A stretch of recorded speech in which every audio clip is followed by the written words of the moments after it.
আজকের দিনে এই ঐতিহাসিক নবপণ্ডিত বিহারে ধর্মদান করার জন্য আমাদের মাঝে উপস্থিত, ধর্ম আসনে পুণ্য আসনে আসন গ্রহণ করেছেন রাওরজান ধর্ম বিজয় রাম বিহারের প্রতিষ্ঠাতা অধ্যক্ষ ও পয়াচাক্কা মহাতের মহোদয়। এখন ওনার কাছে আমার মাইক্রোফোন সমর্পণ করছি।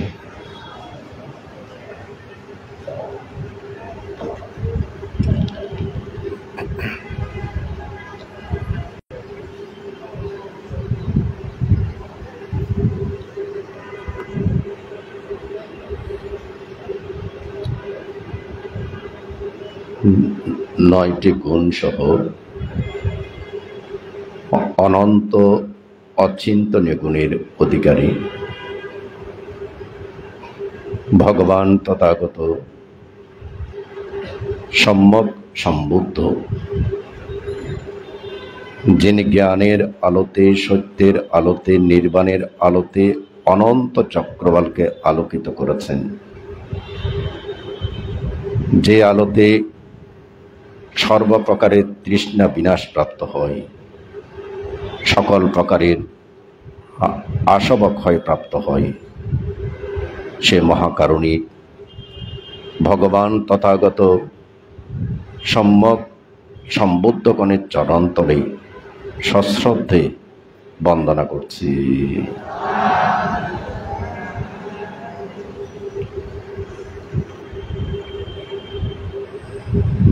বিনম্র চিত্তে বন্দনা জ্ঞাপন করছি।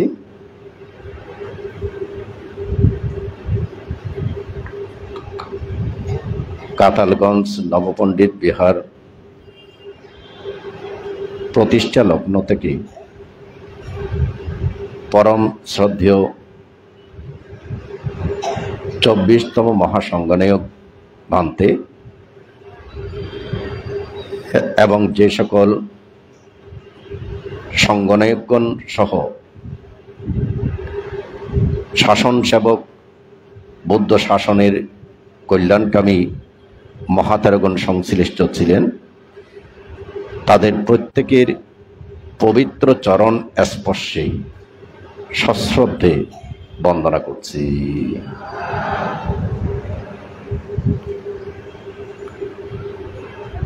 বিনম্র চিত্তে বন্দনা জ্ঞাপন করছি। যিনি বেশ কয়েক বছর যাবৎ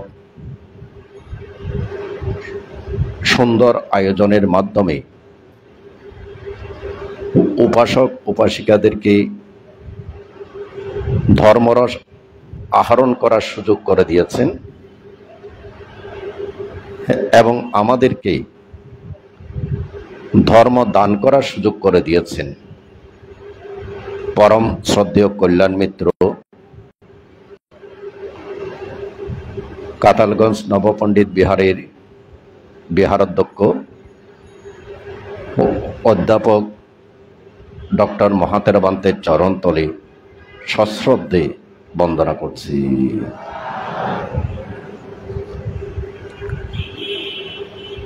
এবং স্নেহভাজন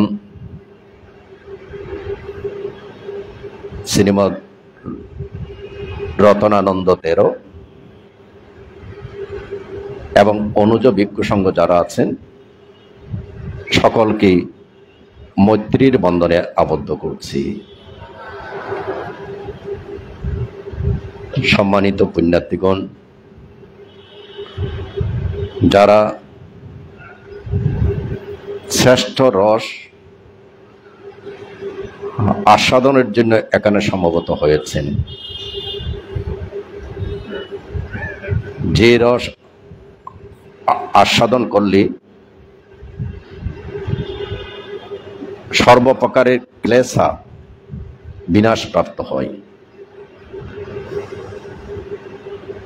সেই ধর্মরস আস্বাদনের জন্য যারা সমবেত হয়েছেন আপনাদেরকে দান করছে আমার অতীত জন্ম জন্মান্তর সহ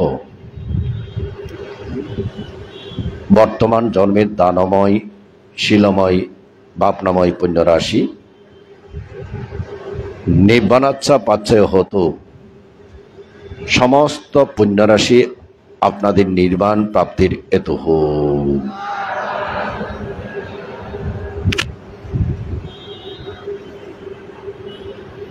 সম্মানিত পুণ্যার্থীগণ, দেশনার শুরুতেই যার নিকট থেকে প্রতিটি অক্ষর ধর্ম শিক্ষা গ্রহণ করেছি,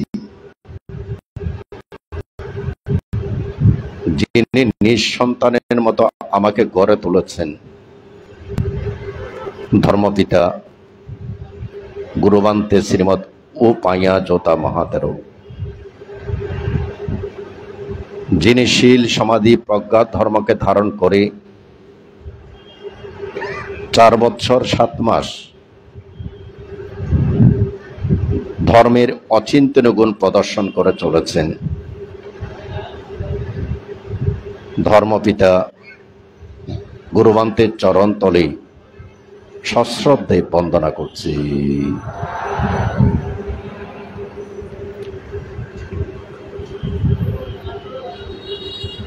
সধর্মের পূজারীগণ,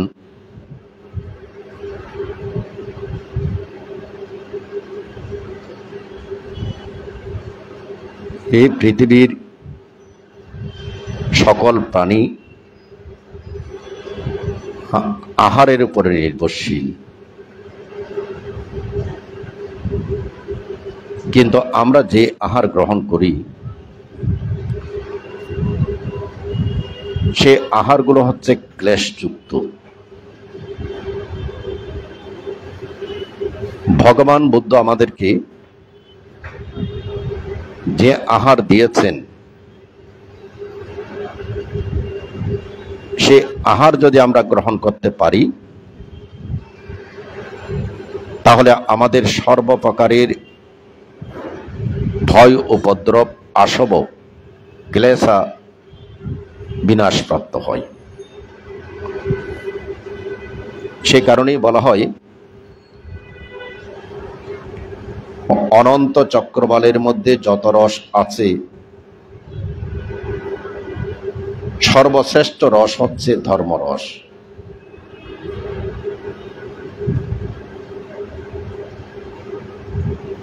মহাকারুণী ভগবান বুদ্ধের এক শিষ্য ছিলেন, নাম হচ্ছে পরিপূর্ণাকা স্থবির। সেই পরিপূর্ণাকা স্থবির পারমী পূরণ করাকালীন সময়ে সদা সর্বদা কুশল কর্ম সম্পাদন করে করে যখন জীবন পরিক্রমা অতিক্রম করছিলেন, তখন তিনি জন্ম নিয়েছিলেন ভগবান তথাগত ধর্মদর্শী সম্যক সম্বুদ্ধের সময়। ধর্মদর্শী সম্যক সম্বুদ্ধের সময় জন্ম নিয়ে তিনি এক ধনী পরিবারের মধ্যে সুন্দরভাবে জীবন যাপন করছিলেন। ধনী পরিবারে জন্মগ্রহণ করা সত্ত্বেও তার জীবন ছিল অত্যন্ত সুশৃঙ্খল। তিনি একদিন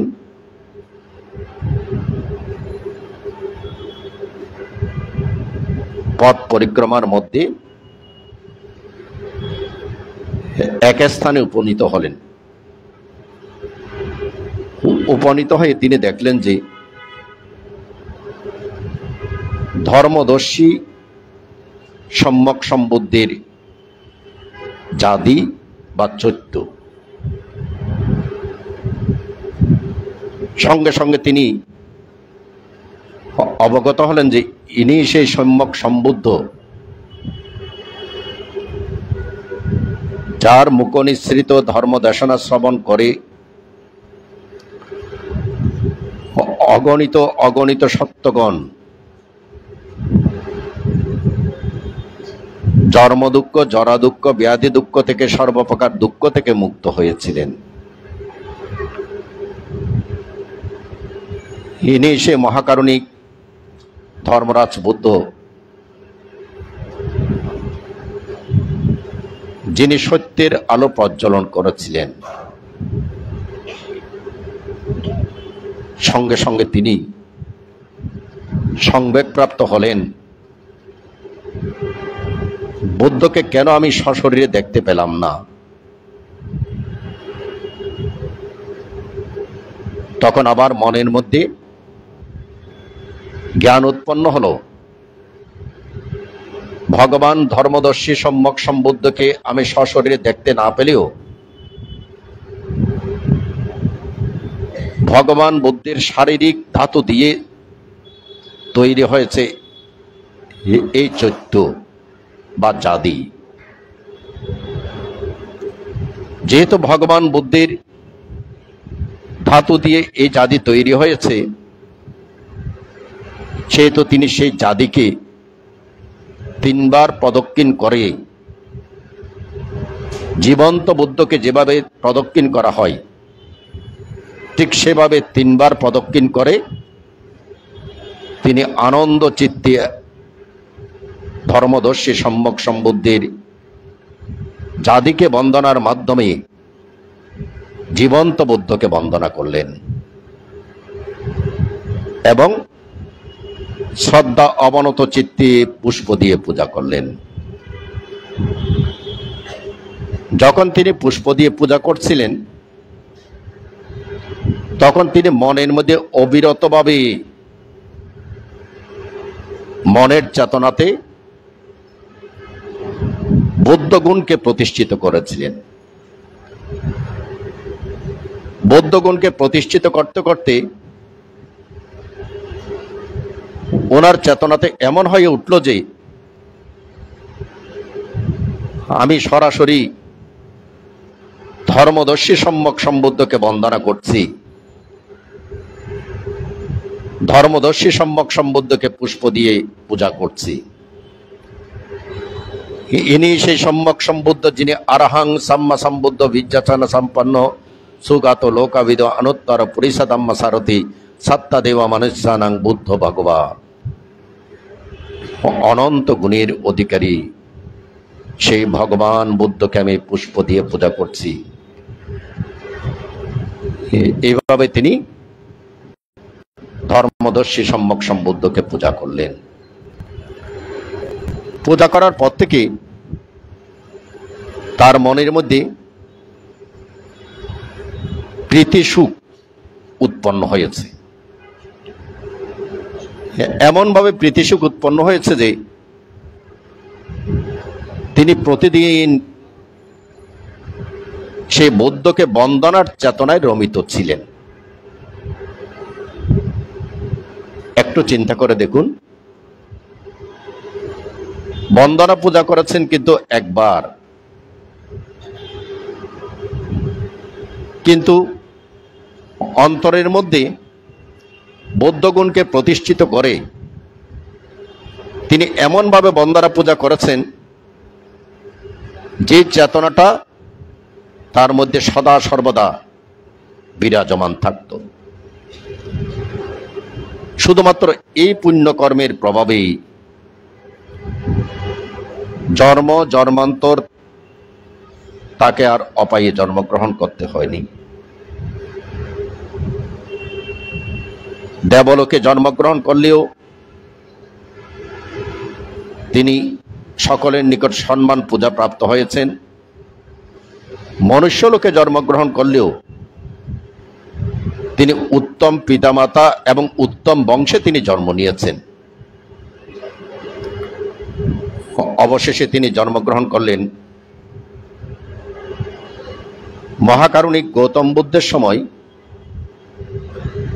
কপিলাবস্তু নগরের মহাকারুণিক বুদ্ধেরই বংশ শাক্য রাজকুলে জন্মগ্রহণ করলেন। তার নাম হলো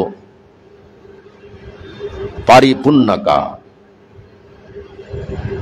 বাংলায় পরিপূর্ণ। পরিপূর্ণ কেন? সর্বদিক থেকে তিনি পরিপূর্ণ ছিলেন। অডেল ধন সম্পদ ছিল। তখন যত বয়স বাড়ছে সুন্দরভাবে জীবনযাপন করছেন, তার মধ্যে একটা বিষয় ছিল, সে বিষয়টা হচ্ছে তিনি প্রতিদিন শত রস নামক ব্যঞ্জনাদি গ্রহণ করতেন। অর্থাৎ যে তরিতরকারিগুলো খেতেন সেখানে অত্যন্ত সুস্বাদু ছিল, সে কারণেই শতরস আহার বলা হতো। অত্যন্ত সুস্বাদু। এভাবেই জীবন চলছিল। একদিন তিনি শুনতে পেলেন যে মহাকারণিক গৌতম বুদ্ধ মিশ্র আহার গ্রহণ করেন। মিশ্র আহার বোঝাতে নিশ্চয় জানেন, ভিক্ষু সংঘগণ সাধারণত সাদাইকের মধ্যে ভাত তরি তরকারি সবগুলো একসঙ্গে নিয়ে আহার গ্রহণ করেন এবং উপাসক উপাসিকারা যেরকম দান করেন ঠিক সেরকমই গ্রহণ করেন। শোনার পরে তিনি চিন্তা করলেন, মহাকারণিক গৌতম বুদ্ধ যে রকম আহার প্রদান করেন, মিশ্র আহার তিনি গ্রহণ করেন, আর আমি এত সুস্বাদু আহার গ্রহণ করে থাকি, কিন্তু এত সুস্বাদু আহার গ্রহণ করা সত্ত্বেও আমার চেয়ে অনেক উৎকৃষ্ট সুন্দর শরীরধারী হচ্ছে মহাকারণিক বুদ্ধ। মিশ্র আহার গ্রহণ করা সত্ত্বেও বুদ্ধের শরীর অত্যন্ত সুকোমল, শরীর থেকে জ্যোতি বের হয়। কেউ যদি মহাকারণিক বুদ্ধকে স্পর্শ করে, এত সুকোমল ছিল যে বুদ্ধের শরীর, যেটা অন্য কোনো শরীরের সঙ্গে তুলনা করা চলে না। তখন তার মনের মধ্যে চেতনা আসলো, ভগবান বুদ্ধ ধর্মকে ধারণ করে ধর্মরসে শিখত, নির্বাণ সুখে শিখত। তাই ভগবান বুদ্ধের জীবন লোভ দেশ মোহমুক্ত। ভগবান বুদ্ধের জীবন ক্লেশামুক্ত। তাই ভগবান বুদ্ধ মিশ্র আহার গ্রহণ করলেও সেই আহারগুলো হচ্ছে ক্লেশামুক্ত, তৃষ্ণামুক্ত। তৃষ্ণাযুক্ত চিত্তে তিনি আহার গ্রহণ করছেন না। আর আমি শতব্যঞ্জন শতরস যুক্ত আহার গ্রহণ করলেও আমার আহার হচ্ছে লোভযুক্ত, তৃষ্ণাযুক্ত। আমি যে আহার গ্রহণ করছি জিহ্বার সন্তুষ্টির জন্য, জিহ্বাকে সন্তুষ্ট করার জন্য আমি আহার গ্রহণ করছি। এত আহার গ্রহণ করেছি, জিহ্বার সন্তুষ্টি কিন্তু শেষ হচ্ছে না, জিহ্বার চাওয়া পাওয়া শেষ হচ্ছে না। সুতরাং তিনি চিন্তা করলেন এই লোভযুক্ত আহার অনুসন্ধান করে জীবন অতিক্রম করার চেয়েও যদি আমি জিহ্বাটাকে তৃষ্ণামুক্ত করতে পারি তাহলে আমার জিহ্বার চাওয়া পাওয়াটা শেষ হয়ে যাবে। যখন জিহ্বার চাওয়া পাওয়াটা শেষ হবে তখন আমি যে আহারটা গ্রহণ করব সেটা তৃষ্ণামুক্ত লোভমুক্ত আহার। সম্মানিত পুণ্যার্থীগণ, একটু চিন্তা করে দেখুন না, জীবনের মধ্যে সেই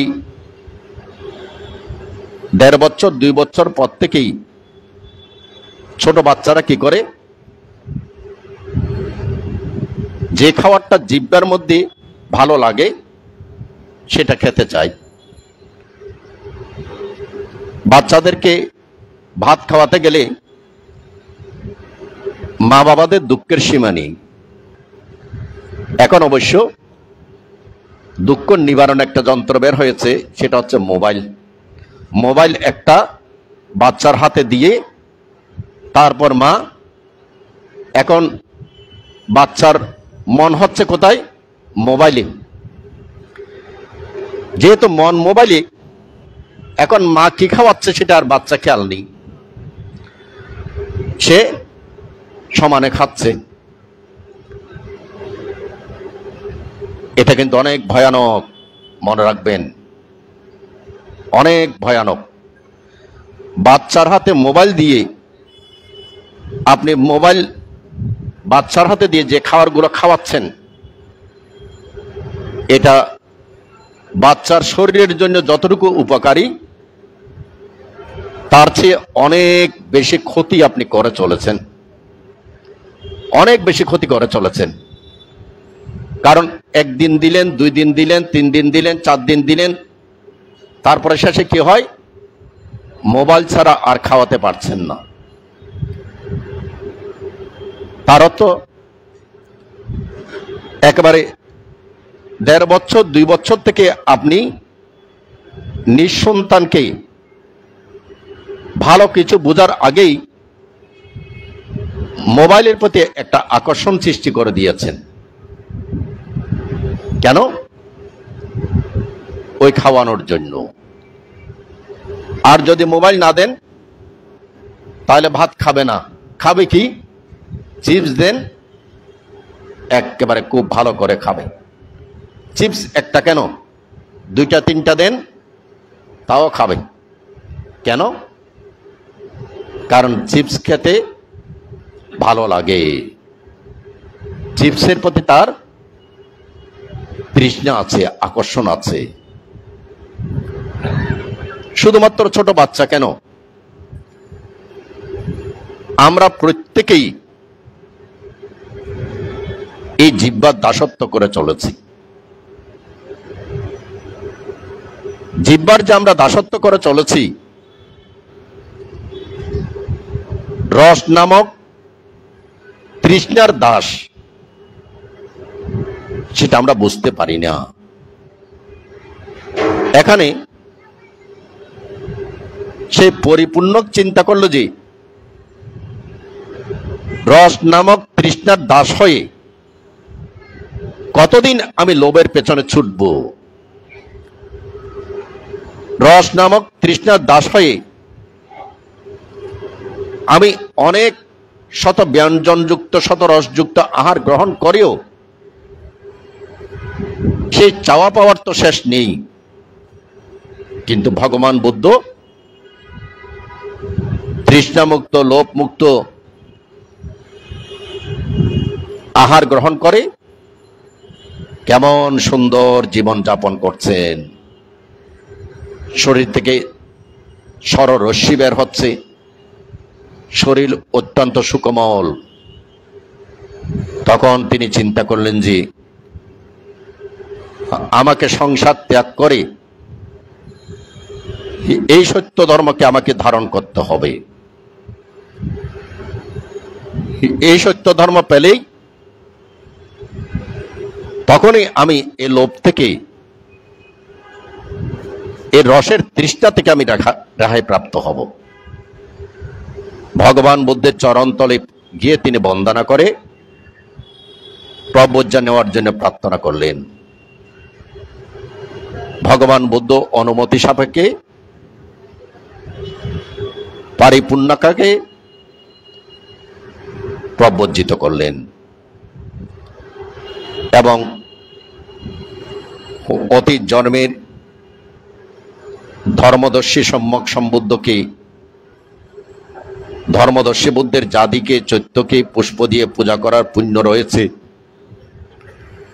সেই পুণ্যের প্রভাবে ভগবান বুদ্ধ যে কর্মস্থান প্রদান করলেন, সেই কর্মস্থান গ্রহণ করে তিনি অল্প সময়ের মধ্যে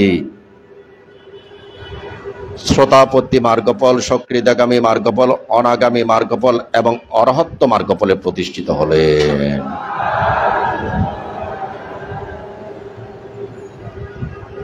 অরহত্ত মার্গফলে প্রতিষ্ঠিত হওয়ার পরে তিনি নিরোধা সমাপত্তিতে প্রবেশ করলেন। নিরোধা সমাপত্তিতে প্রবেশ করে তিনি কি নির্বাণ রস আস্বাদন করছেন এবং নিরোধা সমাপত্তি থেকে নিরোধা সমাপত্তি ফলে তিনি প্রবেশ করলেন। তখন তিনি ধর্মরসের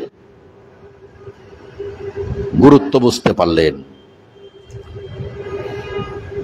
ধর্মরস যে শ্রেষ্ঠ রস,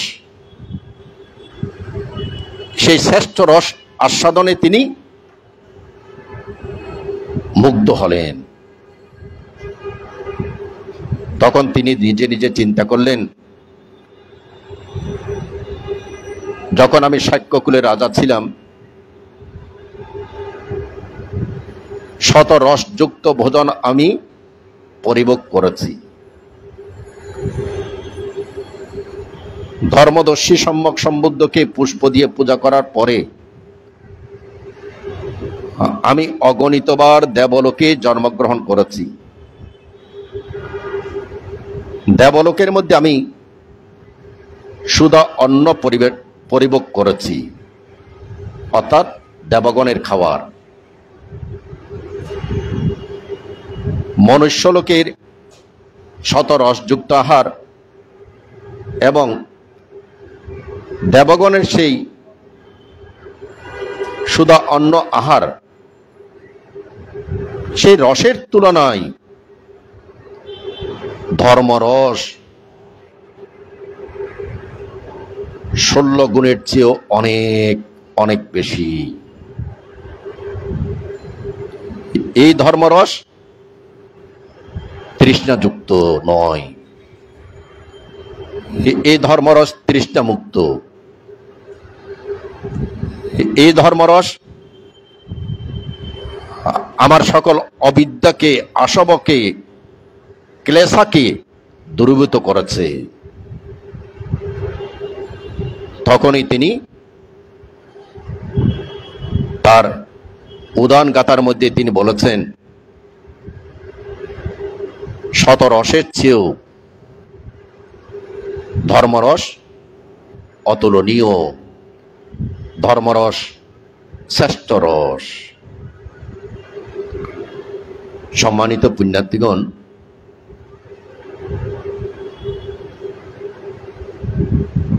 ভগবান বুদ্ধের ধর্মরস শ্রেষ্ঠ রস কেন? কারণ ভগবান বুদ্ধের ধর্ম হচ্ছে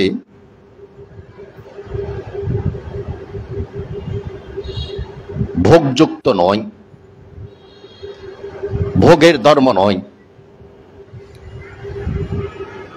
পৃথিবীতে যত মতবাদ আছে সব মতবাদগুলো হচ্ছে ভোগের জন্য। সেই কারণে আমরা বলে থাকি পৃথিবীতে যা কিছু আছে,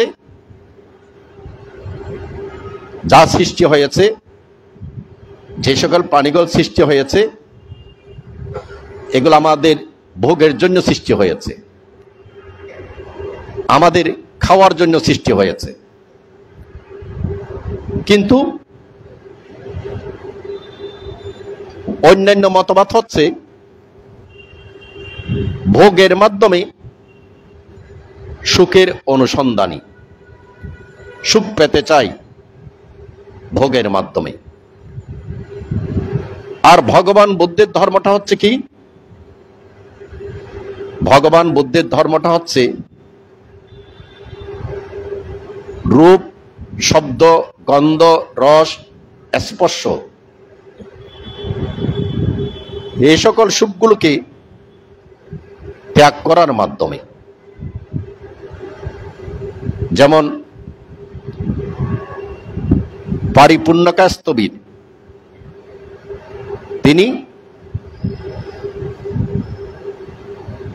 শতব্যঞ্জক রসযুক্ত আহার খেয়ে সুখী হয়েছেন অনেক বছর। আবার ভগবান বুদ্ধের ধর্মকে আচরণ করে সর্বপ্রকার রসকে বর্জন করে তৃষ্ণা মুক্ত হয়ে তিনি ভোগ মুক্ত হয়ে তিনি যে রস আস্বাদন করেছেন সে রসটা হচ্ছে শ্রেষ্ঠ রস। সেই কারণেই পৃথিবীর কোন মতবাদের সঙ্গে ভগবান বুদ্ধের মতবাদের কোনো মিল পাবেন না। মিল নাই বলেই ভগবান বুদ্ধের ধর্মটাকে কি ধর্ম বলা হয়? নির্বাণ ধর্ম। নির্বাণ মানে কি? নির্বাণ মানে হচ্ছে সর্বপ্রকারের কাম তৃষ্ণা, ভব তৃষ্ণা, বিভব তৃষ্ণা থেকে আপনি মুক্ত হয়েছেন। তাহলে তৃষ্ণাকে মুক্ত করার ধর্ম হচ্ছে ভগবান বুদ্ধের ধর্ম। আর পৃথিবীতে যত মতবাদ আছে সেগুলো হচ্ছে ভোগের মাধ্যমে তৃষ্ণায় রমিত হয়ে সুখ অনুসন্ধান করার ধর্ম। এটা হচ্ছে অন্যান্য মতবাদের সঙ্গে আমাদের মতবাদের, ভগবান বুদ্ধের মতবাদের সুস্পষ্ট পার্থক্য। তাহলে ভগবান বুদ্ধ আমাদেরকে কি শিক্ষা দিচ্ছেন? তৃষ্ণামুক্ত জীবনের শিক্ষা দিয়েছেন, ক্লেশাকে ধ্বংস করার শিক্ষা দিয়েছেন, আসবকে ধ্বংস করার শিক্ষা দিয়েছেন। যদি তৃষ্ণা থেকে মুক্ত হতে চান, ক্লেশা থেকে মুক্ত হতে চান, আসব থেকে মুক্ত হতে চান, তাহলে কিন্তু যারা আপনারা পরিবারের মধ্যে বসবাস করছেন, সংসারের মধ্যে বসবাস করছেন, তাদের জীবন এক, এবং যারা সংসার ত্যাগ করে সম্পূর্ণভাবে তৃষ্ণা থেকে মুক্ত হওয়ার পথে পথ পরিক্রমা করছেন, সার্বক্ষণিক নিজের চিত্তকে অকুশল মুক্ত রেখে নিজের চিত্তকে কুশলে রমিত রেখেছেন এবং নিজের চিত্তকে আরো পরিশুদ্ধ করার জন্য কায়ানুপাসনা, বেদানুপাসনা, চিত্তানুপাসনা, ধাম্মানুপাসনা করেছেন, তাদের জীবন ভিন্ন। এখন আপনারা সংসার ধর্ম পালন করছেন, সংসার ধর্ম পালন করা সত্ত্বেও কি কুশলে রমিত হওয়া যায় না? সংসার ধর্ম পালন করলে কি আপনাকে তৃষ্ণায় শুধু চাওয়া পাওয়ার মধ্যে রমিত থাকতে হবে? ভগবান বুদ্ধ অন্ধ পৃথকজনদেরকে রক্ষার জন্য তিনি দিক নির্দেশনা প্রদান করেছেন। সংসারের মধ্যে অবস্থান করেও, সংসারের সব দায়িত্ব পালন করেও সুন্দর জীবন যাপন করা সম্ভব। সুন্দর জীবন যাপন করতে গেলে আপনার কিসের প্রয়োজন? সুন্দর চিত্তের প্রয়োজন, সুন্দর মনের প্রয়োজন। সম্মানিত পুণ্যার্থীগণ, আমরা যারা অন্ধ পৃথকজন আছি, সব অন্ধ পৃথকজন কিন্তু শরীরের যত্ন নিয়ে থাকি। শরীরের মধ্যে সামান্য কিছু হলেই শরীরের সেবা করে থাকি, এবং শুধুমাত্র নিজের শরীরের যত্ন নি তা নয়, সঙ্গে সঙ্গে পরিবারের স্ত্রী, স্বামী, সন্তান, নাতিপতি প্রত্যেকের শরীরের আমরা যত্ন নিয়ে থাকি। যত্ন নিই না কার? কোনো খবর রাখি না কার? মনের, চিত্তের। অথচ শরীর এবং মন নিয়ে হচ্ছে মানব জীবন। শরীর এবং মন নিয়ে হচ্ছে মানুষ। কিন্তু আমরা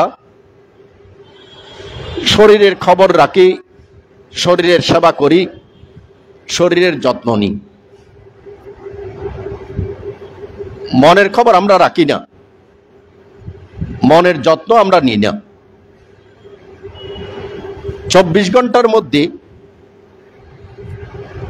কমপক্ষে 6 ঘন্টা আপনারা ঘুমের মাধ্যমে শরীরটাকে বিশ্রাম দেন। একটু বিশ্রামের প্রয়োজন আছে, বিশ্রাম দিয়ে থাকেন। কিন্তু যদি প্রশ্ন করা হয় শরীরের বিশ্রাম দিচ্ছেন, কোন সময় মনের বিশ্রাম দিয়েছেন কি? এখন অনেকের কাছে মনে হবে যে মনের আবার বিশ্রাম কি, মনের আবার খোঁজ খবর কি? তাহলে আমাদের মনটা হচ্ছে কেমন? ছেড়ে দেয়া। কোন দিকে যাচ্ছে নিজেও জানি না, কি করছে নিজেও জানি না,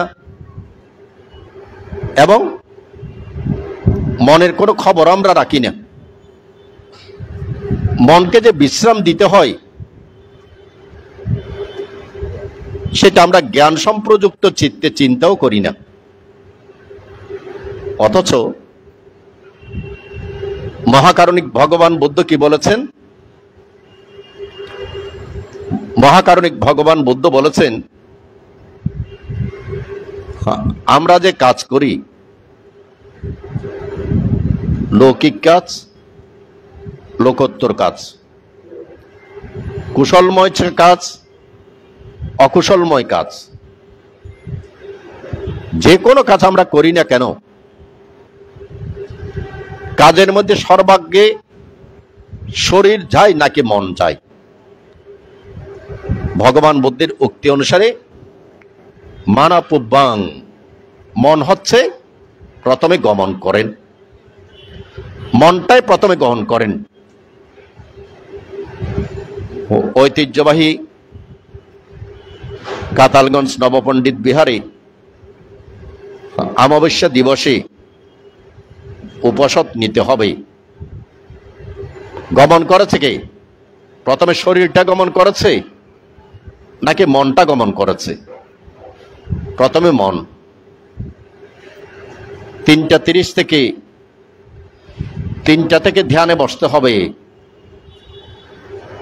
আগে কে গমন করেছে? মন। ধর্ম দেশনা শুনতে হবে, কে গমন করেছে? মন। তাহলে সর্বপ্রথম চিত্ত বা মন গমন করেছে, তারপরেই কর্মটা সম্পাদিত হচ্ছে। মন যদি গমন না করে কর্ম সম্পাদিত হবে না। কেন? ভগবান বুদ্ধ বলেছেন, চেতনাং কাম্মাং ওয়াদামি, চেতনাকে আমি কর্ম বলি। তাহলে চেতনাটা সৃষ্টি হবে কোত্থেকে? চেতনাটা সৃষ্টি হচ্ছে আপনার চিত্ত থেকে, মন থেকে। যে চিত্ত থেকে চেতনা সৃষ্টি হচ্ছে, যে চিত্ত থেকে কর্ম সৃষ্টি হচ্ছে, যে কর্মই হচ্ছে আমার সুখের কারণ, সেই চিত্তের বা মনের কোনো খবর আমরা রাখি না। সম্মানিত পুণ্যার্থীগণ, তাহলে ভগবান বুদ্ধ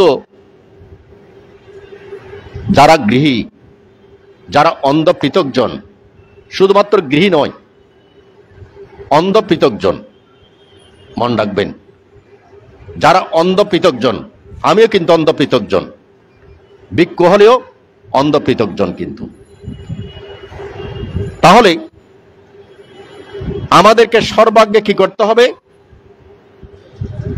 সুন্দর মনের অধিকারী হতে হবে, সুন্দর চিত্তের অধিকারী হতে হবে। এটা কিন্তু আমাদেরকে জানতেই হবে। প্রথমত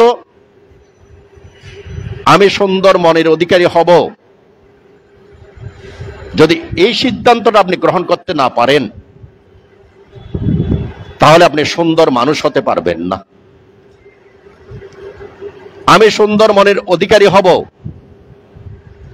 এই চিন্তাটা যখন আপনার ভিতর আসবে না, টাকা পয়সা ধন সম্পদ যত কিছুই আপনি থাকুন না কেন, আপনি সুন্দর মানুষ নয়।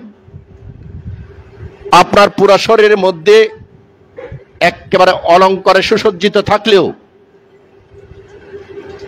যদি আপনার মন সুন্দর না থাকে, আপনার স্বামীও আপনাকে প্রকৃত ভালোবাসা দিতে পারবে না।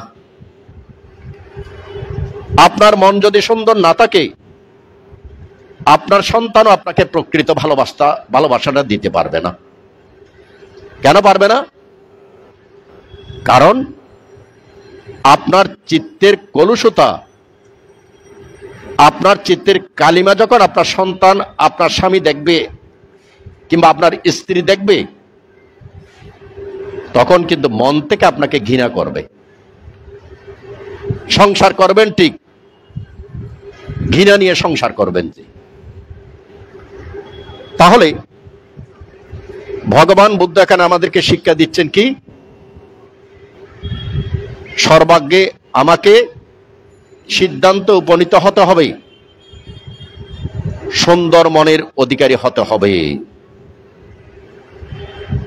সুন্দর মন থেকেই সুন্দর চেতনা সৃষ্টি হয়, সুন্দর মন থেকেই সুন্দর কর্ম সৃষ্টি হয়। ছোট্ট একটা ঘটনা বলছি। সারিপুত্র স্থবিরের ছোট ভাই রেবত স্থবির, তিনি সংসার ত্যাগ করেছেন। রেবত স্থবিরের সংসার ত্যাগের ঘটনাটা একটু ভিন্ন, আমি সেদিকে যাচ্ছি না। তবে 1 মিনিটে যদি বলতে হয়, সেটা হচ্ছে কি, সারিপুত্র স্থবিরের সব ভাই বোন সংসার ত্যাগ করেছে। রেবত তখনও ছোট, তাই মা বাবা চিন্তা করলো যে রেবতকে ছোট বয়সেই বিয়ে দিয়ে দেব, যদি সংসারে প্রবেশ করিয়ে দিতে পারি সংসারের বন্ধন থেকে রেবত বের হতে পারবে না। তাই খুব অল্প বয়সেই রেবতের জন্য পাত্রী ঠিক করলেন এবং বিয়ের দিনে পাত্রীর বাড়িতে গেলেন। পাত্রীর বাড়িতে গিয়ে বিয়ে হয়ে গেল। বিয়ে হয়ে যাওয়ার পরে এখন পাত্রীর ঠাকুরমা আছে। ঠাকুরমার কাছে আশীর্বাদের জন্য নিয়ে গেল। ঠাকুরমাকে দেখে, কারণ তিনি অনেক বয়স্ক, তখন তার মনের মধ্যে চিন্তা আসলো যে আমিও তো জরাগ্রস্ত হব, বৃদ্ধ হব, আমার স্ত্রীও তো জরাগ্রস্ত হবে, বৃদ্ধ হবে, আমার স্ত্রীও একসময় এই ঠাকুরমার মতো হয়ে যাবে, উঠতে পারবে না, বসতে পারবে না, চলতে পারবে না, অপরের সহযোগিতা নিয়ে চলতে হবে, নিজের শরীরটাই নিজের কাছে বোঝা হয়ে যাবে। তখন তিনি চিন্তা করলেন যে আমি কেন এই দুঃখের বোঝাটাকে বহন করব, আমি কেন দিনকে দিন জরাব্যাধির দিকে গিয়ে আমি এই দুঃখের বোঝাটাকে বহন করব। তখন তিনি বিয়ে করে নতুন বউ নিয়ে যাচ্ছেন, কিন্তু কিভাবে ত্যাগ করবেন? কিছুদূর গিয়েই ওনার টয়লেট আসছে, কিছুদূর গিয়ে টয়লেট আসছে, এভাবে করতে করতে এক সময় টয়লেটের ভান করে তিনি পালিয়ে গেলেন। সারিপুত্র স্থবির ভিক্ষু সংঘকে বলে রেখেছিলেন, আমি অনুমতি দিচ্ছি আমার ছোট ভাই রেবত সে যদি আসে তাহলে তাকে যেন প্রব্রজ্জা দেওয়া হয়। এই রেবত স্থবির প্রব্রজ্জা নিয়েছিলেন। প্রব্রজ্জা নিয়ে তিনি গভীর জঙ্গলে চলে গিয়েছিলেন। গভীর জঙ্গলে চলে গিয়ে তিনি সেখানে ধ্যান সাধনা করেছিলেন। ভগবান বুদ্ধের ধর্মরসকে তিনি প্রাপ্ত হয়ে সর্বপ্রকার তৃষ্ণা থেকে মুক্ত হয়েছিলেন। এখন ভগবান বুদ্ধ, সারিপুত্র স্থবির, আরো 500 জন ভিক্ষু সংঘ রেবত স্থবির যেখানে আছেন সেখানে দেখতে যাবেন। অনেক দূরে গভীর জঙ্গলের মধ্যে দিয়ে যেতে হয়। তখন মহাকারণিক ভগবান বুদ্ধ সহ ভিক্ষু সংঘ 500 জন ভিক্ষু সংঘ রেবত স্থবির যেখানে আছেন সেখানে গেলেন। সেখানে কুটির হচ্ছে কেমন? কুটির হচ্ছে বড় গাছের নিচে লতায় পাতার মাঝখানে এক একটা ছোট কুটির, গুহার ভিতরে ভিতরে ভিতরে ভিতরে কুটির, পাহাড় পর্বতে ঘেরা, অনতি দূরে একটা ঝর্ণা প্রবাহিত হচ্ছে, একটা ছড়া প্রবাহিত হচ্ছে। সেরকম পরিবেশে রেবত স্থবির অবস্থান করেন। ভগবান বুদ্ধ আসছেন জেনে তিনি 500 জন ভিক্ষু সংঘের জন্য এভাবে সুন্দর কুটির, কুটির বোঝাতে কিন্তু কোনো ছনের ছানি গাছ বাস দিয়ে তৈরি নয়, ছোট ছোট গুহা, গাছের মধ্যে লতা পাতা দিয়ে ঘেরা, সেরকম কুটির খুব সুন্দর করে তিনি 500 জনের জন্য ব্যবস্থা করলেন। মহাকারণিক ভগবান বুদ্ধ গেলেন, সারিপুত্র স্থবিরও গেলেন, সেখানে কয়েকদিন অবস্থান করলেন, তারপরে আবার শ্রাবস্তিতে ফিরে আসলেন। শ্রাবস্তিতে ফিরে আসার পরে তখন বিশাখা কয়েকজন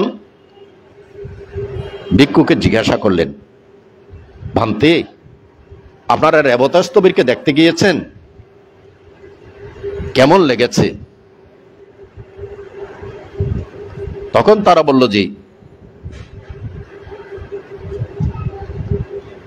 ওইখানেও মানুষ যায় নাকি, ওই পরিবেশেও কেউ থাকে নাকি? তখন তারা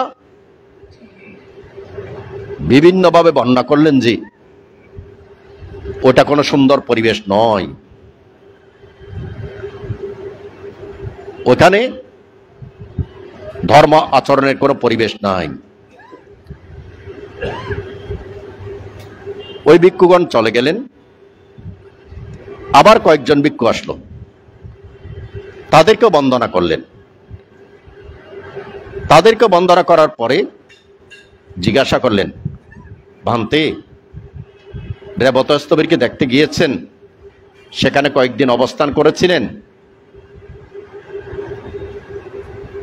কেমন অনুভূতি আপনাদের?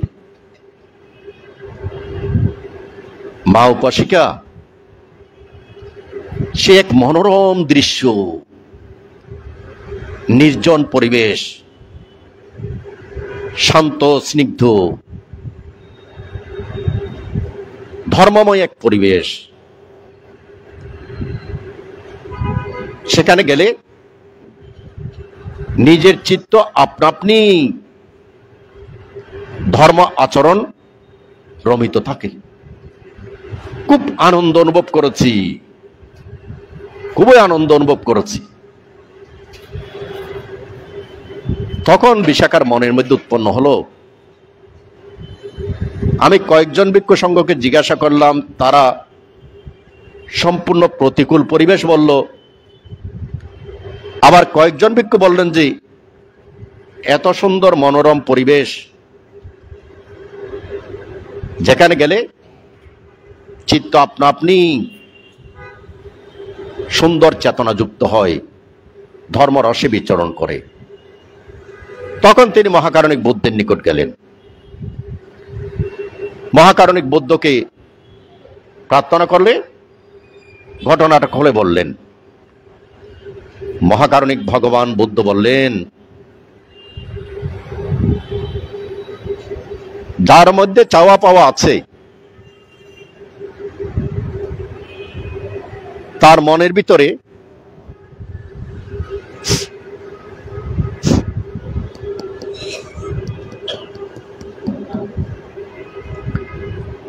যার মধ্যে চাওয়া পাওয়া আছে, তার মনের ভিতরে কোনো শান্তি থাকে না। তার চাওয়া পাওয়াটা যদি তার মনের মতো পরিপূর্ণ না হয়, তাহলে তিনি যেখানেই গমন করুক না কেন, তিনি শান্তি প্রাপ্ত হন না। কেন?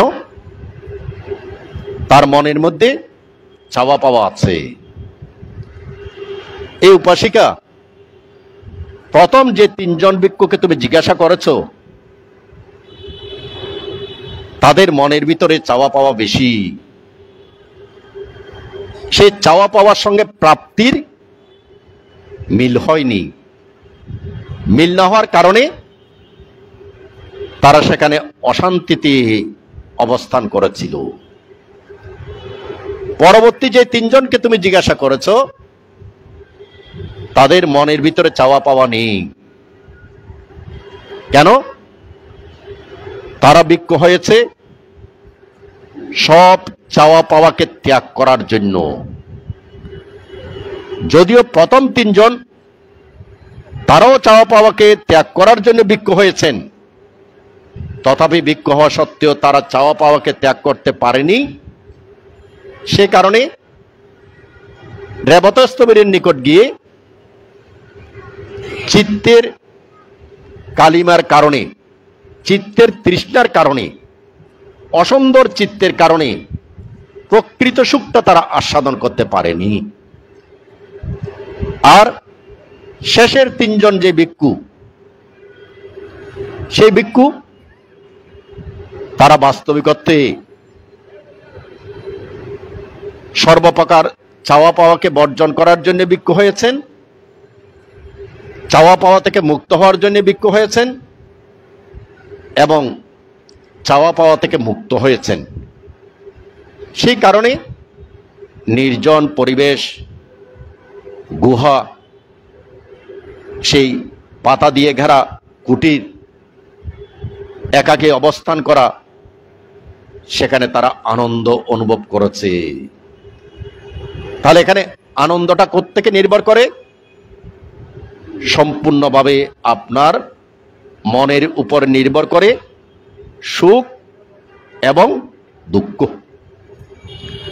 যেমন ধরুন, আমাদের মানুষের মধ্যেও দেখবেন যে সমস্ত মানুষের চাওয়া পাওয়া বেশি,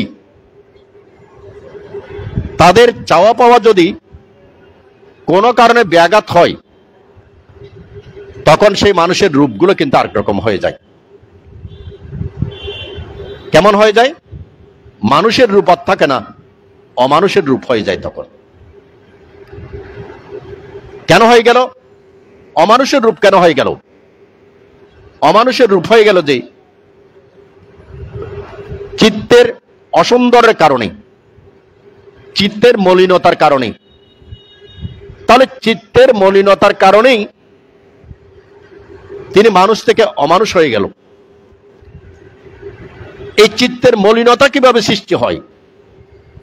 সম্পূর্ণভাবে চাওয়া পাওয়ার কারণে। দেখবেন যে কোনো কোনো মানুষ আছে ছোট্ট মাটির ঘরে ছনের ছাউনিতেও হাসি খুশি থাকতে পারে। আবার অনেকে এখানে অনেক বড় অট্টালিকার মধ্যেও আপনারা রাত্রে ঘুমাতে পারেন না।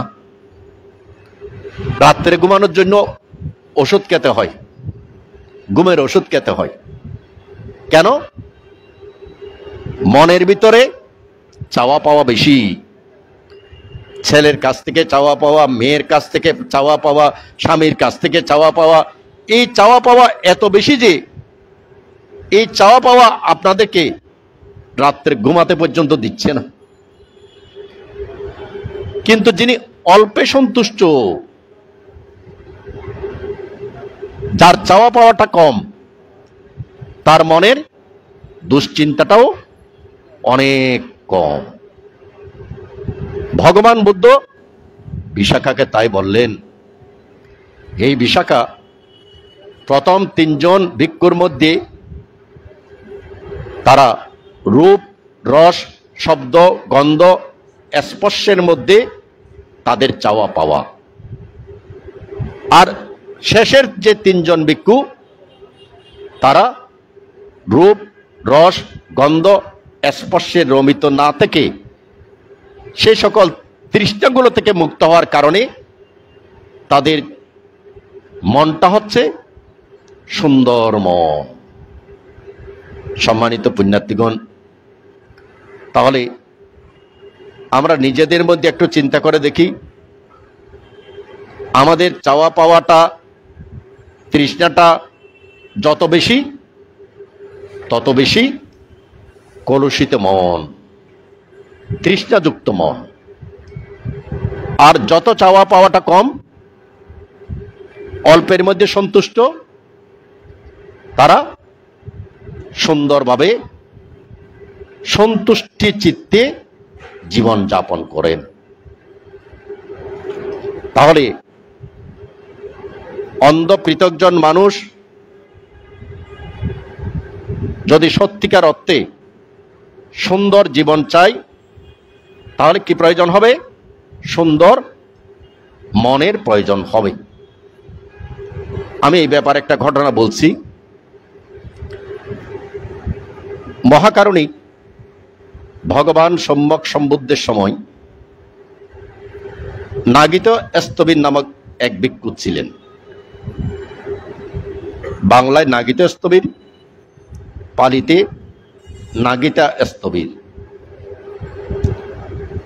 সেই ভিক্ষু অতীত জন্মের মধ্যে যখন পারমী পূরণ করছিলেন, সংসার ভবচক্রের মধ্যে যখন পরিভ্রমণ করছিলেন, জন্ম জন্মান্তরের কুশল কর্মের কারণে, একটা কথা মনে রাখবেন,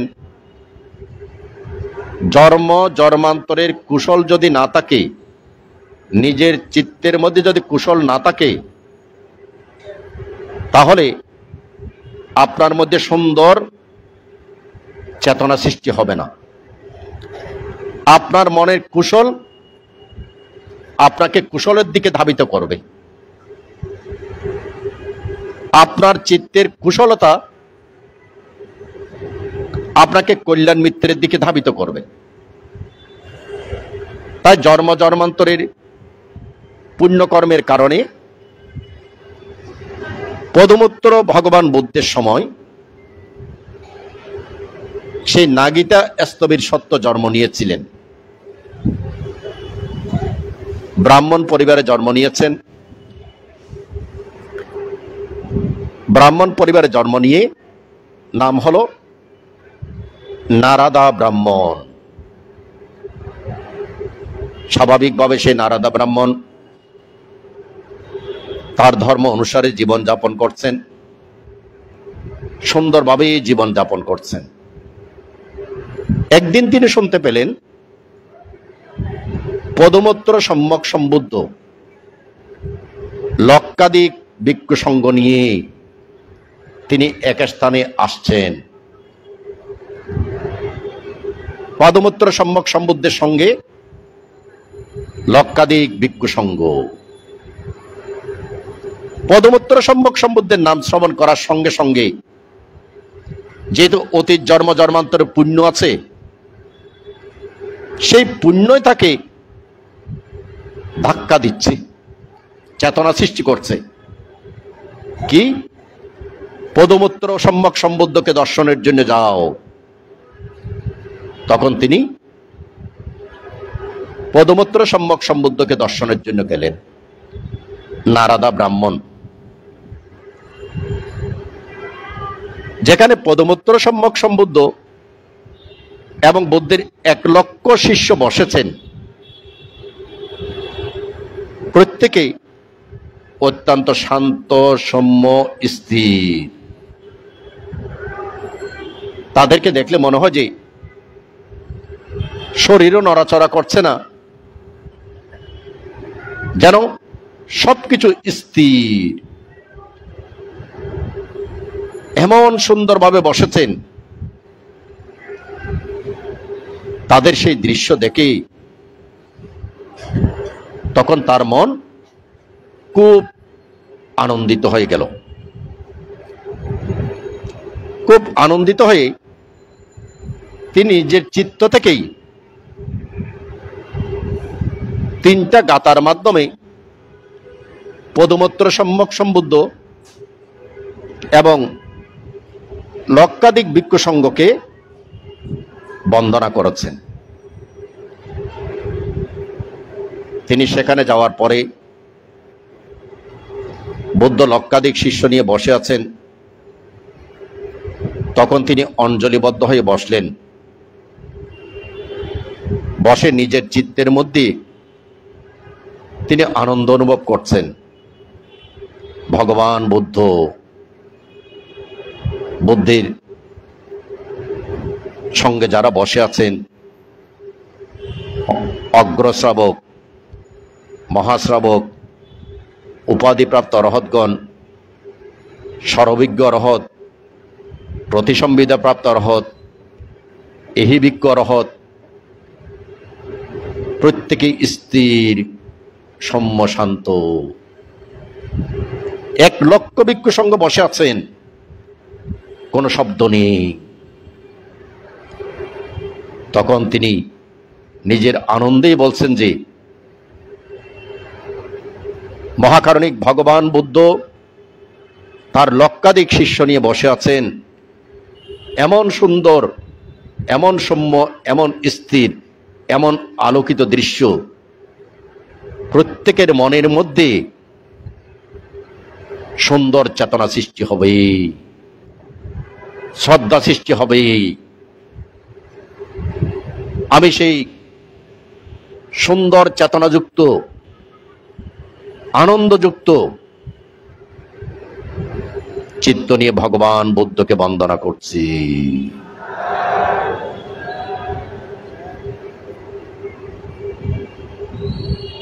দ্বিতীয়ত তিনি বললেন, ইনি সে সম্যক সম্বুদ্ধ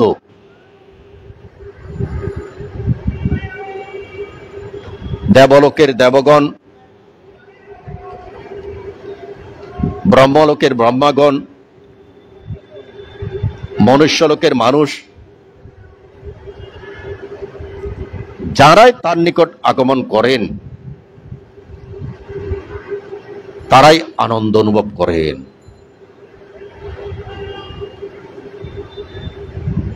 দেখুন,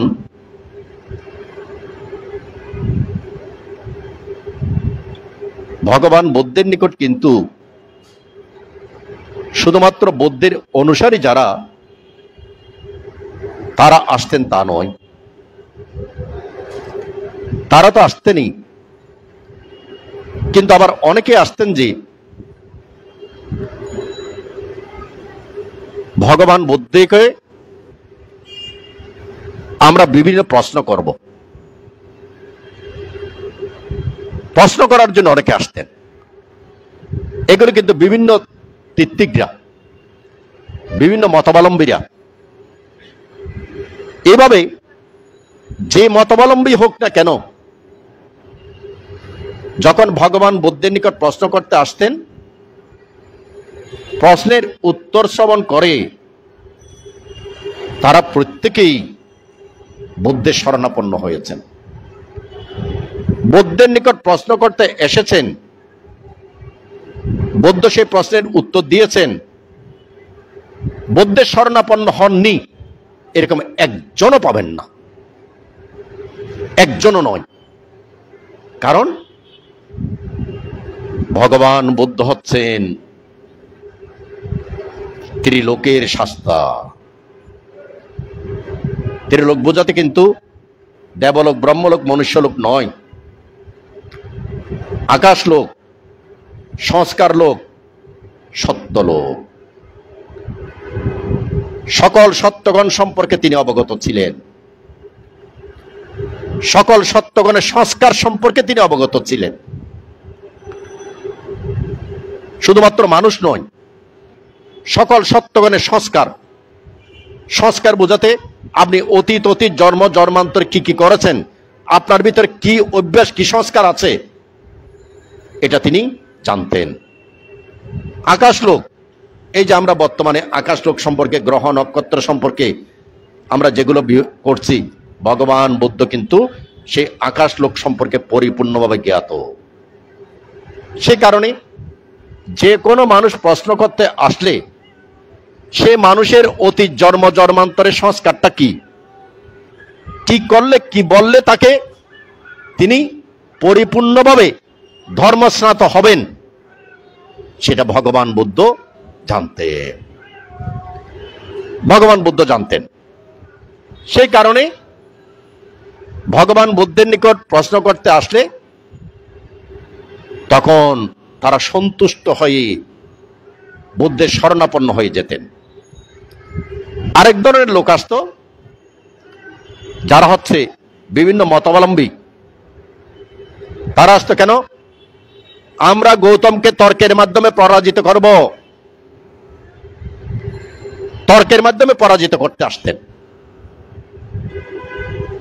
যারা তর্কের মাধ্যমে পরাজিত করতে আসতেন তাদেরকে বুদ্ধ আগে থেকে একটা প্রশ্ন করে রাখতেন। প্রশ্নটা হচ্ছে কি, আপনি তর্ক করতে এসেছেন ঠিক আছে, কিন্তু সঠিক যেটা সেটা গ্রহণ করবেন কিনা। যদি গ্রহণ করার জন্য সঠিক যেটা গ্রহণ করার মতো যদি হয়, যদি আপনি তর্ক করেন, অবশ্যই তর্ক করেন। তখন যারা তর্ক করতে আসতেন তারা ভগবান বুদ্ধের নিকট এসে তর্কে পরাজিত হয়ে সত্যটাকে গ্রহণ করতে বাধ্য হতেন। এ কারণে আপনারা ত্রিপিটকের মধ্যে দেখবেন যে বিভিন্ন মতাবলম্বীদের মধ্যে অনেক বড় বড় মতাবলম্বী তারা তর্ক করতে এসে ভগবান বুদ্ধের পরিপূর্ণ শিষ্যমণ্ডলী সহ ভগবান বুদ্ধের ধর্মকে গ্রহণ করেছেন। তাই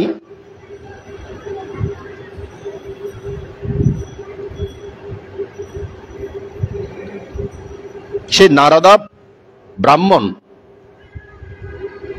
পদমূত্র বুদ্ধকে দেখে চিন্তা করছেন যে ইনি সেই মহাকারণিক বুদ্ধ, যার কাছে ব্রহ্মাগণ প্রশ্ন করে ধর্ম গ্রহণ করেছেন, ত্রিশরণাপন্ন হয়েছেন, দেবলোকের অগণিত দেবতারাও মহাকারণিক বুদ্ধের নিকট এসে সত্য ধর্মকে লাভ করেছেন। মনুষ্য লোকের মধ্যে তিন ধরনের মানুষ, যারা অনুসারী তারাও ত্রিশরণাপন্ন হয়েছেন, যারা প্রশ্ন করার জন্য এসেছেন তারাও ত্রিশরণাপন্ন হয়েছেন, যারা তর্ক করার জন্য এসেছেন তারাও ত্রিশরণাপন্ন হয়েছেন। সেই মহাকারণিক সম্যক সম্বুদ্ধ ত্রিলোকের শাস্তা বুদ্ধ আপনাকে আমি বন্দনা করছি।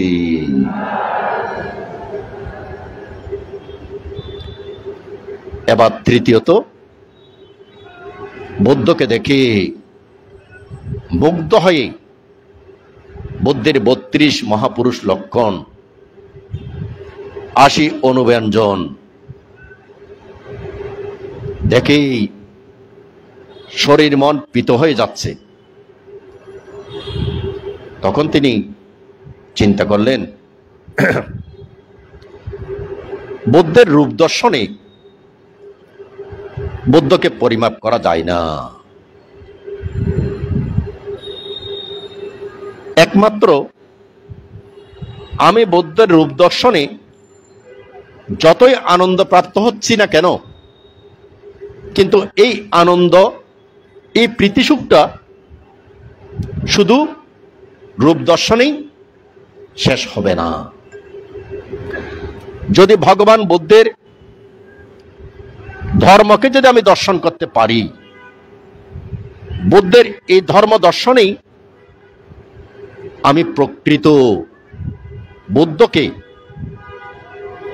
কিছুটা হলেও আমি চিনতে পারবো, কিছুটা হলেও আমি চিনতে পারবো ভগবান বুদ্ধকে।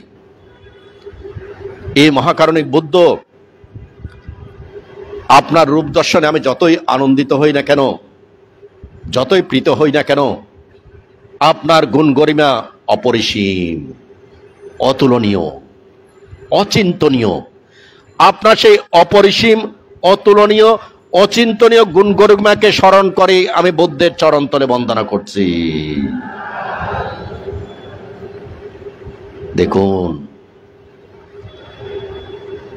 নারদ ব্রাহ্মণ কিভাবে সুন্দর চিত্ত নিয়ে বুদ্ধকে দর্শন করেছে, আর আমরা বৌদ্ধ ধর্মাবলম্বী হওয়া সত্ত্বেও নামে আমরা বুদ্ধিস্ট, নামে আমরা বৌদ্ধ ধর্মাবলম্বী, কিন্তু আমাদের এই চিত্ত দিয়ে আমরা বৌদ্ধকে সেইভাবে কখনো কোনোদিন দর্শন পূজা করি না। আমরা দর্শন পূজা করি কিভাবে? আমার বাপ দাদা 14 গোষ্ঠী ওই পূর্ণিমা হলে কিছু পূজা নিয়ে আসে, বুদ্ধকে এসে একটা বন্দনা করতে হবে, ঠিক ওই প্রথাগতভাবে আমরা তা করে যাচ্ছি। প্রথাগতভাবে করে অষ্টশীলও নিচ্ছেন, পুজো দিচ্ছেন, সকালে সন্ধ্যে বন্দনাও করছেন, কিন্তু সেই নারদ ব্রাহ্মণের মতো ভগবান বুদ্ধকে চিত্ত দিয়ে দর্শন করার চেষ্টা আমরা করি না, দর্শন করার চেষ্টা করি না। ম্যাক্সিমাম আমরা বৌদ্ধ অবলম্বী যারা আছি, বন্দনা কিভাবে করেন? কিভাবে করেন? মন চিত্ত কি বন্দনাতে থাকে? মন কি বন্দনাতে থাকে? কিংবা মনটাকে কি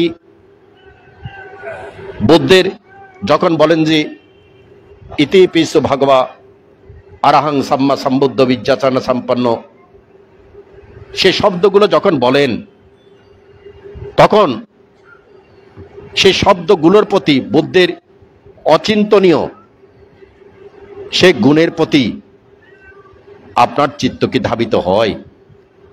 ধাবিত করার চেষ্টা কি করেন? উত্তর আসবে যে কখনো না।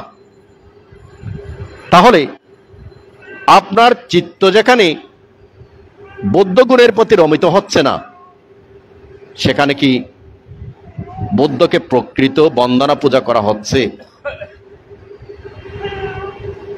আমাদের চিত্ত যদি সত্যিকার অর্থে বৌদ্ধ গুণের প্রতি রমিত করার চেষ্টা আমরা না করি,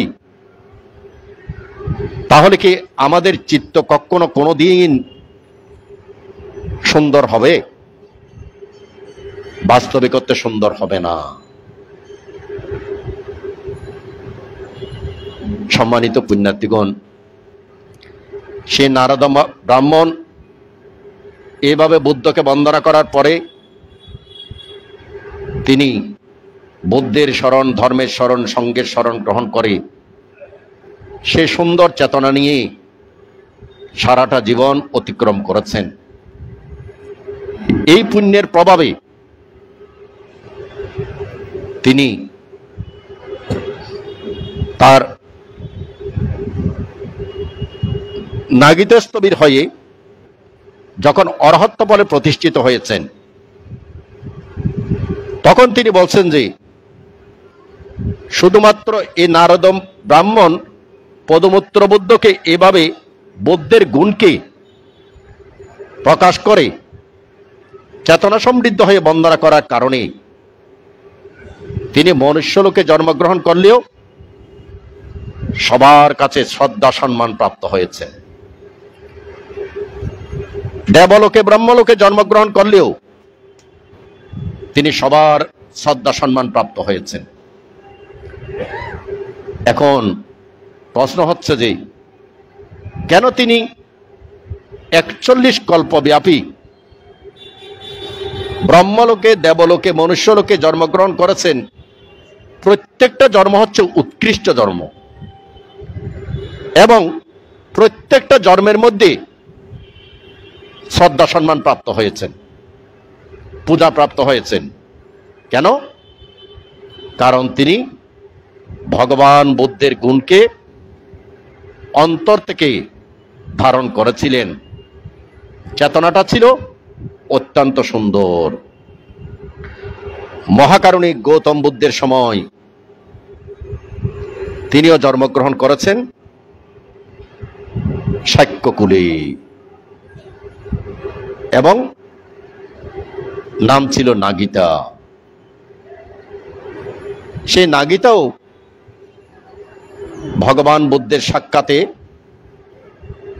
তিনি ব্রহ্মচার্য জীবন পালন করে ভিক্ষু হয়ে অবশেষে অরহত হওয়ার পরেই তিনি উদান গাথার মধ্যে বলেছিলেন যে আমার সুন্দর চিত্তের কারণেই আমি 41 কল্পব্যাপী সুখ ভোগ করেছি। সম্মানিত পুণ্যার্থীগণ, নিজের চিত্তের মধ্যে যত কালিমা থাকবে, নিজের চিত্তের মধ্যে যত তৃষ্ণাযুক্ত থাকবে, তত অন্ধকারময় চিত্ত, আলোকিত চিত্ত নয়। আলোকিত চিত্তের মাধ্যমেই ভগবান বুদ্ধের ধর্মকে লাভ করা যায়। আমাদের অবস্থা হচ্ছে কেমন? আমার চিত্ত আলোকিত নয়, কিন্তু আমার চাওয়া পাওয়াটা অনেক বেশি। আমরা সবাই চাই সম্মানিত হতে, পূজা প্রাপ্ত হতে, পদ পদবী সবাই চাই। কিন্তু এই যে পদ পদবী চাচ্ছেন, সম্মান প্রাপ্ত হওয়া চাচ্ছেন, এটা তো আপনার তৃষ্ণা যুক্ত চাওয়া, অহংকার যুক্ত চিত্তে চাওয়া। এখানে ভগবান বুদ্ধ শিক্ষা দিচ্ছেন যে আপনাকে চাইতে হবে না, আপনি যদি আপনার চিত্তকে সুন্দর করেন, সুন্দর চিত্ত থেকে যখন সুন্দর কর্ম সৃষ্টি হবে, সে সুন্দর কর্মের কারণেই আপনার চাওয়া পাওয়াগুলো, আপনার নাম যশ খ্যাতিগুলো আপনা আপনি পরিপূর্ণ হবে। তাই ভগবান বুদ্ধ বলেছেন যে যার চিত্ত সুন্দর তিনি শীলময়। যিনি শীলময় তার সুগন্ধ বাতাসের অনুকূলে এবং বাতাসের প্রতিকূলে আপনা আপনি প্রবাহিত হয়। আমাকে ডোল পিটাতে হবে না, আমি অমুক বানতে, এটা আমাকে ডোল পিটাতে হবে না। আপনার সুগন্ধটাই অনুকূলে এবং প্রতিকূলে প্রবাহিত হবে। আমি অমুক বাবু এটার পরিচয় দেওয়ার কোনো প্রয়োজন নেই। আপনার কর্মই 10 জনে বলবে যে ইনি সেই ব্যক্তি। যেদিন ইনি সেই এই গুণের অধিকারী যেদিন বলবেন, সেদিনেই নিজেকে আনন্দ অনুভব করবেন, সেদিনে আনন্দ অনুভব করবেন। সম্মানিত পুণ্যার্থীগণ, মহাকারণিক ভগবান বুদ্ধের সময় আরেকজন স্থবির ছিলেন, এরাকা স্থবির। সেই এরাকা স্থবিরও শুধুমাত্র নিজের সুন্দর চিত্তের কারণে জন্ম জন্মান্তর সুখপ্রাপ্ত হয়েছেন। এরাকা স্থবির তিনি যখন মহাকারণিক ভগবান সম্যক সম্বুদ্ধের নিকট প্রব্রজিত হয়ে ভগবান বুদ্ধের ধর্মকে লাভ করলেন, ভগবান বুদ্ধের ধর্মকে লাভ করার পরে তিনি যখন নিজের সেই আলোকময় চিত্তে তার অতীতকে দেখলেন, আমার এই অতীতের হেতু কি, তখন তিনি দেখতে পেলেন যে তিনি অতীত জন্ম জন্মান্তরে কুশল কর্ম সম্পাদন করে করে যখন কুশল চিত্তে বিচরণ করছিলেন, তখনই তিনি সিদ্ধার্থ ভগবান বুদ্ধের সাক্ষাৎ প্রাপ্ত হয়েছিলেন। অর্থাৎ সিদ্ধার্থ ভগবান বুদ্ধ যখন এই পৃথিবীতে নির্বাণ ধর্ম দেশনা করেছিলেন, তখনই এই এরাকাস্তবীর সত্য এই পৃথিবীতে জন্ম নিয়েছিলেন এবং জন্ম নেওয়ার পরে স্বাভাবিকভাবে কুশলময় চিত্তে বিচরণ করছেন। একদিন তিনি এক জায়গায় গেলেন, সব মানুষের মধ্যে একটা কোলাহল, একটা আনন্দ, সব মানুষের মধ্যে একটা কোলাহল। তখন তিনি জিজ্ঞাসা করলেন, সব মানুষের মনের মধ্যে এত আনন্দ কেন, এত আনন্দ সৃষ্টির এখানে কি আছে? তখন বললেন যে সিদ্ধার্থ সম্যক সম্বুদ্ধ তিনি লক্ষাধিক শিষ্য নিয়ে এখানে আসবেন।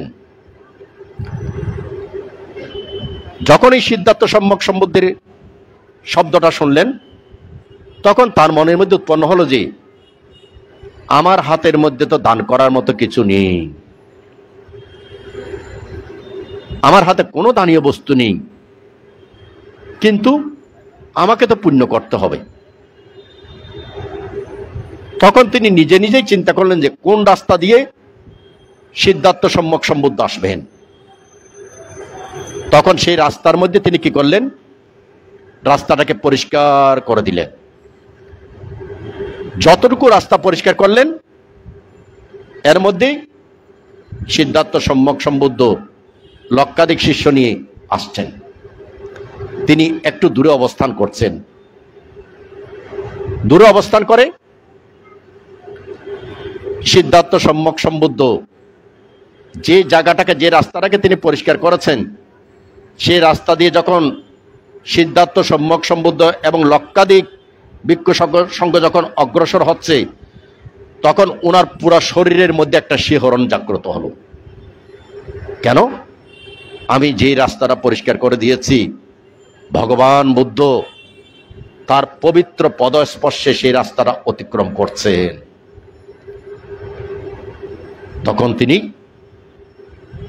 অঞ্জলিবদ্ধ হয়ে বুদ্ধের দিকে বললেন, ইনি সেই মহাকারণিক বুদ্ধ, যিনি সর্বপ্রকারের লোভ, দেশ, মোহ, হিংসা, অহংকার, কামচেতনা, মান, অভিমান, সর্বপ্রকার রিপুকে যিনি ধ্বংস করেছেন। ইনি সেই মহাকারণিক বুদ্ধ, যার চিত্তের মধ্যে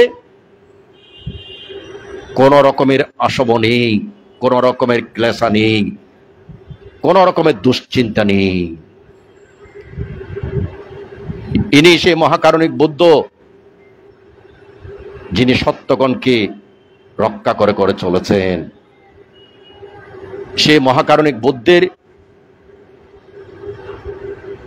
পদস্পর্শ যাতে অন্তরহীনভাবে পথ চলতে পারে, আমি সেই শ্রম দান করেছি। আমি ভগবান বুদ্ধকে বন্দনা করছি। যতক্ষণ পর্যন্ত ভিক্ষু সংঘ সেই রাস্তা দিয়ে গেলেন, ততক্ষণ পর্যন্ত তিনি বুদ্ধের প্রতি অডেল শ্রদ্ধা সম্পন্ন হয়ে অঞ্জলিবদ্ধ হয়ে বসে থাকলেন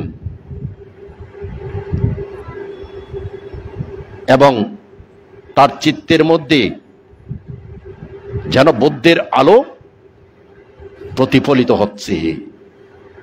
সে বুদ্ধের আলোতে যেন চিত্ত আলোকিত। তাই তিনি অনেকক্ষণ বসে থাকলেন। বুদ্ধ চলে গেলেন। বুদ্ধ চলে যাওয়ার পরও তিনি সেই স্থানে বসে আবার সেই সুখময় স্মৃতিটাকে তিনি অনুভব করছেন। অনেকক্ষণ তিনি সেই সুখময় স্মৃতিকে অনুভব করলেন। সম্মানিত পুণ্যার্থীগণ, আমরা কিন্তু প্রত্যেকে দান করি। এখানে দান করেন না একজনও নেই, প্রত্যেকে দান করেন। কিন্তু দানের সেই মহিমাকে, দানের সেই সুখময় স্মৃতিকে, দানের সেই পুণ্য রষ্টকুকে আপনি চিত্ত দ্বারা কখনো আস্বাদন করেছেন কি? হয় না আমাদের।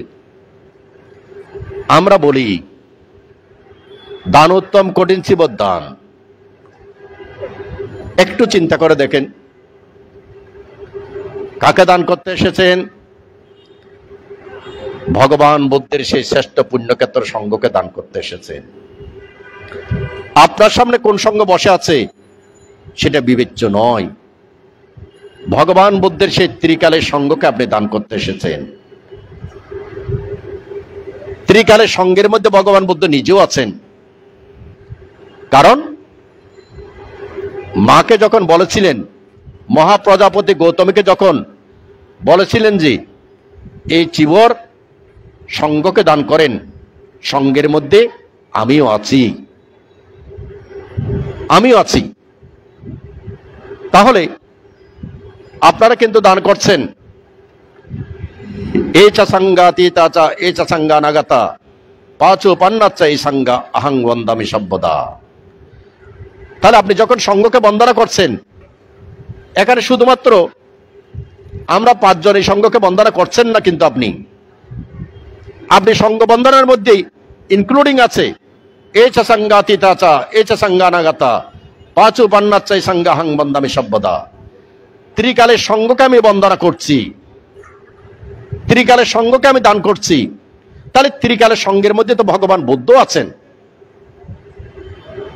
যদি সেই চেতনা সম্প্রযুক্ত চিত্তে আপনি যদি সঙ্গকে দান করে থাকেন, তাহলে আপনার চিত্ত তো স্থির হওয়া উচিত।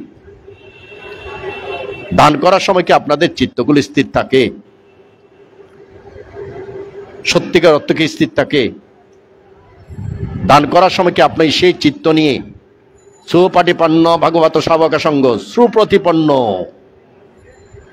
ঋজুপটিপন্ন, নির্বাণের দিকে ঋজু হয়ে আছেন, অন্য কোনো দিকে নয়, চাওয়া পাওয়ার দিকে ঋজু নয়, এই সঙ্গ নির্বাণের দিকে ঋজু। আপনি যখন এদিকে ঋজু থাকবেন, তখন আপনার পাশে পিছনে কি হচ্ছে আপনি জানবেন না। ঠিক অনুরূপ ভাবে সঙ্গ ঋজু হয়ে আছে কোথায়?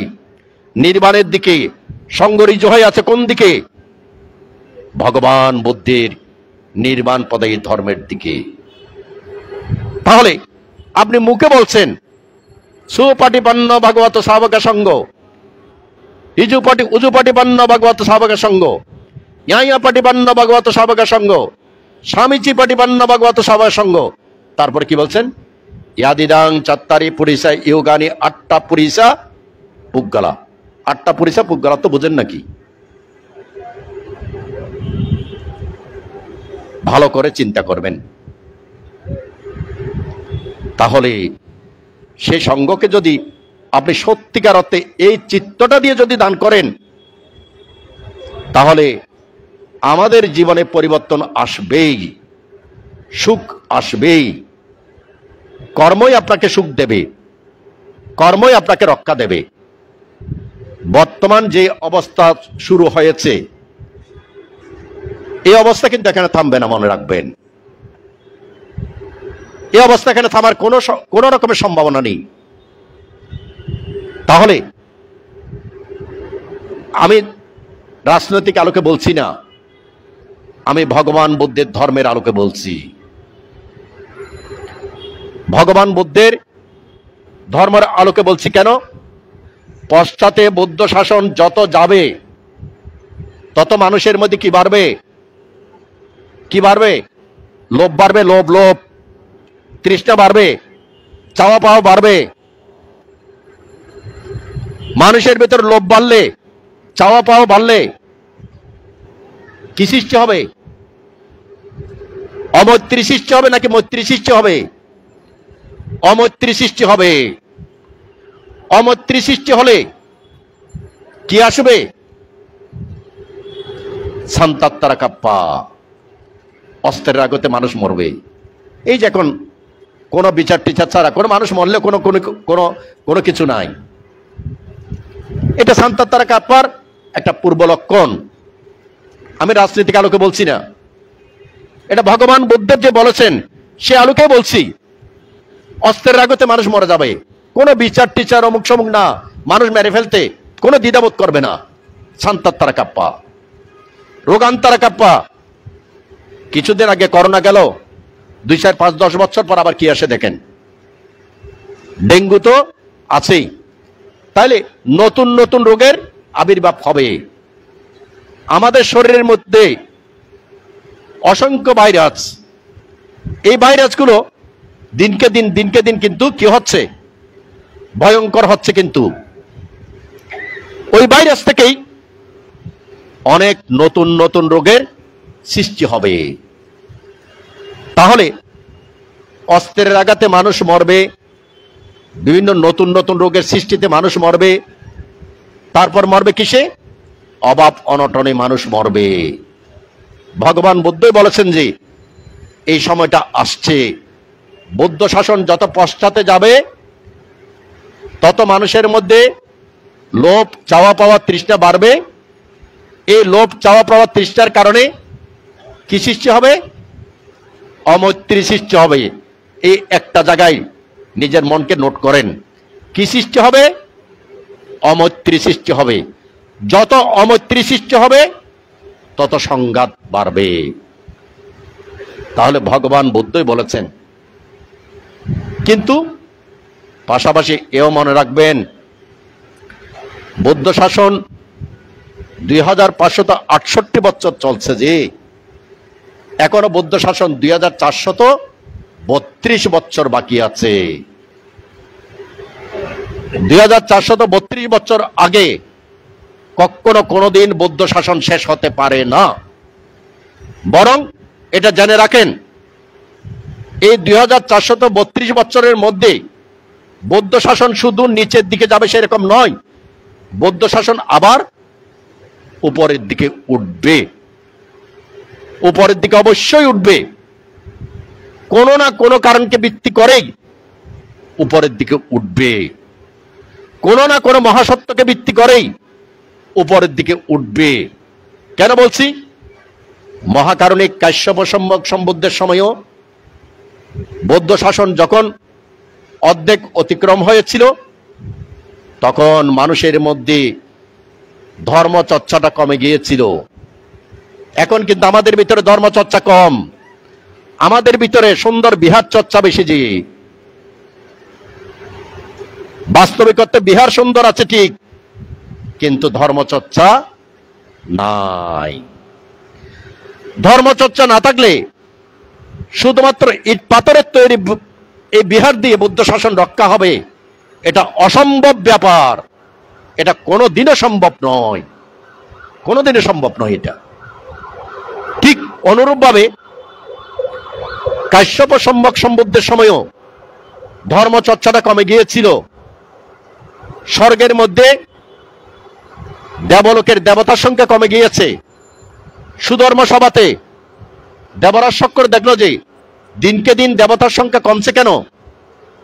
তিনি তখন চিন্তা করলেন, বৌদ্ধ শাসন তো পৃথিবীতে এখনো অনেক বাকি আছে, তাহলে মানুষ ধর্মচর্চা করছে না।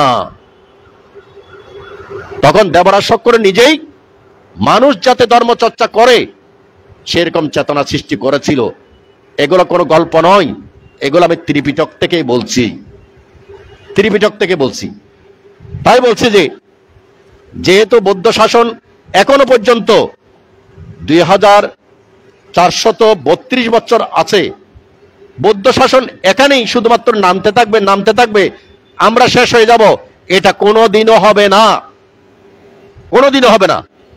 বরং কোনো না কোনো সময় এসে অতি অল্প সময়ের মধ্যেই এই অবস্থা, আমাদের ধর্মচর্চার অভাবের কারণে আমরা আরো নামব ঠিক, কিন্তু নামার পরে একটা জায়গায় গিয়ে আবার বৌদ্ধ শাসন আলোকিত হবে, আবার বৌদ্ধ শাসন পুরো পৃথিবীময় আলোকিত হবে।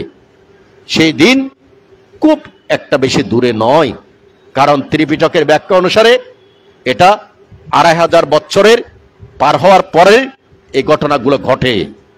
সম্মানিত পুণ্যার্থীগণ, তাহলে দেখুন এখানে শুধুমাত্র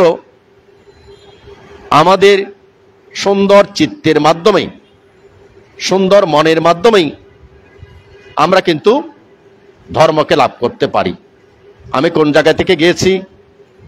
আমি সেই এরাকাস্তবীর, তিনি ভগবান বুদ্ধকে রাস্তা পরিষ্কার করে দিয়ে তিনি আনন্দ অনুভব করেছেন। ওই জায়গা থেকে আপনাদেরকে প্রশ্ন করেছিলাম, আপনারা দানকর্ম করে, আপনারা পুণ্যকর্ম করে নিজের চিত্তের মধ্যে সেই আনন্দটুকু পান কিনা? ওই উদাহরণ দিয়ে আপনাদেরকে বলেছিলাম, আপনারা কঠিন চিবত দানের মধ্যে অনেক টাকা পয়সা খরচ করে কঠিন চিবত দান করেন ঠিক, কিন্তু সেই দানের মহিমাটাকে চিত্ত দ্বারা অনুভব করেন না। চিত্ত দ্বারা যদি অনুভব করতেন, দেওয়ার সময় স্থিরতা, যাওয়ার সময় স্থিরতা, কিন্তু আপনাদের কোন রকমের কঠিন চিবত দান দেওয়ার পরে তারপর যে দৃশ্য আমরা দেখে থাকি, এখান থেকে সুনির্দিষ্টভাবে বলা যায় যে আপনারা দানের মহিমাটাকে চিত্ত দ্বারা অনুভব করেন না। দান করেন ঠিক, পয়সা করেন, খরচ করেন ঠিক, কিন্তু সেই দানের মহিমাটাকে চিত্ত দ্বারা অনুভব করার না করার কারণে আপনার পুণ্যটা বর্ধিত হয় না, আপনার পুণ্যটাকে আপনি সংরক্ষিত করেন না। সম্মানিত পুণ্যার্থীগণ, আমরা টাকা পয়সা, গাড়ি বাড়ি সবগুলো আমরা সংরক্ষণ করি, সুরক্ষিত রাখি, কিন্তু আমরা আমাদের কুশল কর্মগুলোকে আমরা সংরক্ষণ করি না, আমাদের পুণ্য কর্মগুলোকে আমরা কখনো সংরক্ষণ করি না। এখানে কিন্তু এরাকাস্তবীর এবং নাগিতাস্তবীর দুজনের জীবনেই আলোকিত হয়েছে। শুধুমাত্র কেন? তারা পুণ্যকর্ম সম্পাদন করেছেন, সেই পুণ্যকর্মকে তারা চিত্তের মধ্যে সংরক্ষণ করেছেন। যেহেতু চিত্তের মধ্যে সংরক্ষণ করেছেন, এই এরাকাস্তবীর সত্য জন্ম জন্মান্তর যেখানে জন্মগ্রহণ করুক না কেন, সেখানেও তিনি সকলের পূজাপ্রাপ্ত হয়েছেন এবং শেষ জন্মের মধ্যে এসে তিনি শ্রাবস্তিতে জন্মগ্রহণ করেছেন। ওনার নাম হচ্ছে এরাকা এবং তার ভিতরে বেশ অপূর্ব বেশ কিছু গুণাবলী ছিল। প্রথম গুণাবলী হচ্ছে তিনি অত্যন্ত সুন্দর ছিল এবং তার আচরণগুলো ছিল অত্যন্ত অমায়িক। এক হচ্ছে কায়িকভাবে সুন্দর, দ্বিতীয়ত হচ্ছে তার প্রতিটি আচরণ হচ্ছে অত্যন্ত সুন্দর এবং অমায়িক। দ্বিতীয় হচ্ছে তার ভিতরে কর্তব্য এবং অকর্তব্য, কোনটা করণীয় কোনটা অকরণীয়, তা তিনি সুনিপুণভাবে বুঝতে পারতেন।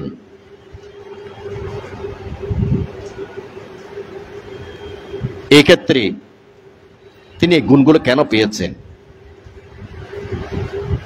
এর উত্তর হচ্ছে, যেহেতু ভগবান বুদ্ধের চলাচলের রাস্তা পরিষ্কার করেছিলেন, দ্বিতীয়ত ভগবান বুদ্ধ যখন লক্ষাধিক শিষ্য নিয়ে সেই রাস্তা অতিক্রম করছিলেন, তখন তিনি অত্যন্ত আনন্দ অনুভব করে করে বুদ্ধের গুণকে উচ্চারণ করছিলেন। তৃতীয়ত হচ্ছে, বুদ্ধ চলে যাওয়ার পরও আনন্দ চিত্তে সেখানে বসে তিনি চিত্তের মধ্যে বুদ্ধকে লালন পালন করেছিলেন।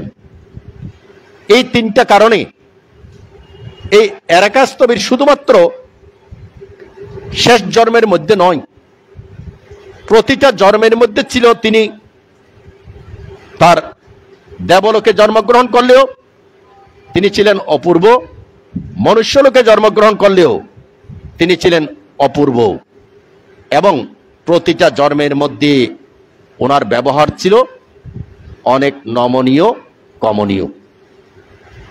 দ্বিতীয় গুণটা হচ্ছে কি? কোনটা করণীয় কোনটা অকরণীয়, কোনটা আমার কর্তব্য, এটা তিনি ভালোভাবে বুঝতেন। বর্তমান সময়ের মধ্যে কিন্তু আমরা ছেলে জানে না যে আমার করণীয় কি, ছেলে জানে না মা বাবাকে কি করতে হবে, মা বাবাকে কেমন সম্মান করতে হবে, এই করণীয়টা কি। এখন বর্তমান প্রজন্ম কতটুকু জানে আমি জানি না। শিক্ষকের ক্ষেত্রে আমার করণীয় কি, আমাদের সন্তানরা কতটুকু জানে আমি জানি না। আবার ঠিক অনুরূপ ভাবে আমাদের পিতামাতার করণীয় কি, পিতামাতার করণীয় শুধুমাত্র আমি সন্তানকে ছোটকাল থেকে ভালো করে লেখাপড়া শিখাবো, ডাক্তার বানাবো, ইঞ্জিনিয়ার বানাবো, ওই ডাক্তার ইঞ্জিনিয়ার বানানোর জন্য সার্বক্ষণিক ছেলের পেছনে লেগে থাকবো, ওইটাই যদি শুধুমাত্র মাতা পিতার করণীয় হয়ে থাকে, তাহলে এই ধারণাগুলো ভুল। এটা শুধুমাত্র মাতা পিতার করণীয় নয়। যারা শুধুমাত্র এটাকেই মাতা পিতার করণীয় মনে করছেন, তাদের সন্তানই বড় হয়ে মা বাবাকে যন্ত্রণা দেয়, তাদের সন্তানই মা বাবাকে সঠিকভাবে মূল্যায়ন করে না। সঠিকভাবে মূল্যায়ন করে না কেন? সঠিকভাবে মূল্যায়ন করার শিক্ষাটা মা বাবা দেয়নি। মা বাবা শুধুমাত্র দিয়েছে পুঁথিগত যে শিক্ষাটা, তাকে ডাক্তার বানাতে হবে, তাকে ইঞ্জিনিয়ার বানাতে হবে, তাকে লেখাপড়া করতে হবে, শুধু লেখাপড়ার পেছনে ধাক্কা দাও ধাক্কা দাও ধাক্কা দাও। কিন্তু একবারও তাকে সকাল সন্ধ্যা বন্দনা করার শিক্ষা দেয়নি, একবারও তাকে শীল পালন করার শিক্ষাটুকু দেয়নি, একবারও তাকে মন্দিরে এসে ক্যাঙে এসে বৌদ্ধকে বন্দনা করার শিক্ষাটা দেয়নি। ধর্ম দেশনাতে মা এসেছে ঠিক, ছেলে মেয়েরা আসেনি, কারণ সেই শিক্ষাটা আপনারা দিচ্ছেন না। আপনারা শুধু ডাক্তার ইঞ্জিনিয়ার বানাতে চান, বানান, বানানোর পরে যখন বুড়ো হবে তখন লাঞ্ছনা গাঞ্জনা সহ্য করবেন। কেন? মা বাবার করণীয় কি, শ্বশুর শাশুড়ির করণীয় কি, এগুলো আপনারা জানেন না। এগুলো না জানার কারণে প্রত্যেকটা পরিবার এখন অশান্তিতে ভরপুর, প্রত্যেক পরিবার অশান্তিতে ভরপুর। দেখেন, প্রত্যেক পরিবার নিজে নিজে চিন্তা করে দেখেন কোন পরিবারটা শান্তিতে আছে। কেন নেই শান্তিতে? কারণ সন্তানকে ধর্ম শিক্ষা প্রদান করেননি। কেন সন্তানকে ধর্ম শিক্ষা প্রদান করেননি? নিজেও ধর্ম শিক্ষা গ্রহণ করেননি। নিজেও শিক্ষা গ্রহণ করেছেন যে শুধুমাত্র ছেলেকে ডাক্তার বানাতে হবে, ইঞ্জিনিয়ার বানাতে হবে, মেয়েকে ভালো জায়গায় বিয়ে দিতে হবে, ছেলেকে ভালো জায়গায় বিয়ে দিতে হবে, ফ্ল্যাট কিনতে হবে, গাড়ি কিনতে হবে, ওইগুলো পেয়েছেন। তাই এখানে কিন্তু মহাকারুণিক ভগবান বুদ্ধকে সুন্দরভাবে রাস্তা পরিষ্কার করে দেওয়ার কারণে, পথ চলাটাকে সুন্দর করে দেওয়ার কারণে কি প্রাপ্ত হয়েছে? প্রাপ্ত হয়েছে যে এই এরাকাস্তবীর সত্য জন্ম জন্মান্তর উনার করণীয় কি অকরণীয় কি সেটা তিনি জানতেন, এবং তিনি ঠিক সেভাবে করণীয় কর্মটুকু সম্পাদন করতেন, অকরণীয় কর্মটুকু বর্জন করতেন। এইভাবে জীবন যাপন করার পরে মহাকারুণিক গৌতম বুদ্ধের সময়, তখন তিনি জন্ম নিয়েছেন। জন্ম নেওয়ার পরে ভগবান বুদ্ধের সঙ্গে সাক্ষাৎ হয়েছে। ভগবান বুদ্ধের সঙ্গে সাক্ষাৎ হওয়ার আগে ওনার জীবনে একটা ঘটনা ঘটেছে। আমি আসলে সংক্ষেপ করতে চেয়েছিলাম, কিন্তু এই জায়গাটা সংক্ষেপ করা যাবে না।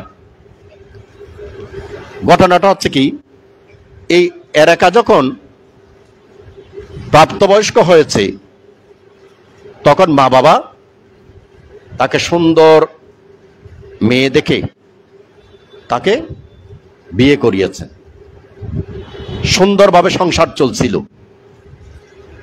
সুন্দরভাবে সংসার চলার পরে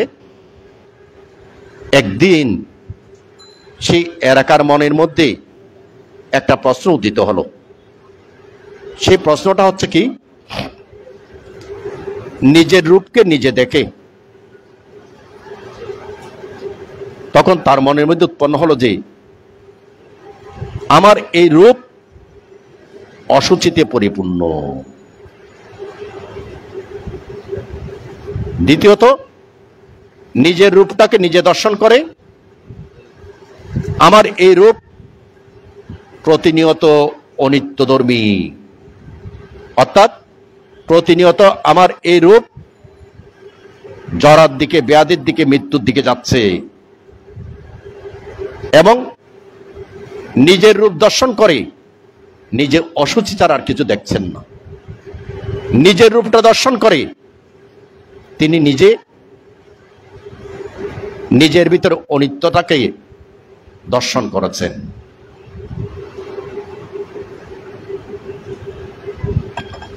অনিত্যতাকে দর্শন করার পরে এভাবে তিনি নিজের এই কায়কে, নিজের এই শরীরটাকে বারবার অসংখ্যবার তিনি দর্শন করেছেন। একেবারে মাথা থেকে পায়ের তালু পর্যন্ত বারবার তিনি দর্শন করতে গিয়ে তিনি অসুচিকে দেখেছেন। তিনি এই শরীরের মধ্যে শুধুমাত্র 4টা উপাদানকে দেখেছেন: পানি, বাতাস, তেজ এবং পতবী। তিনি এই শরীরের মধ্যে অনিত্যকে দেখেছেন।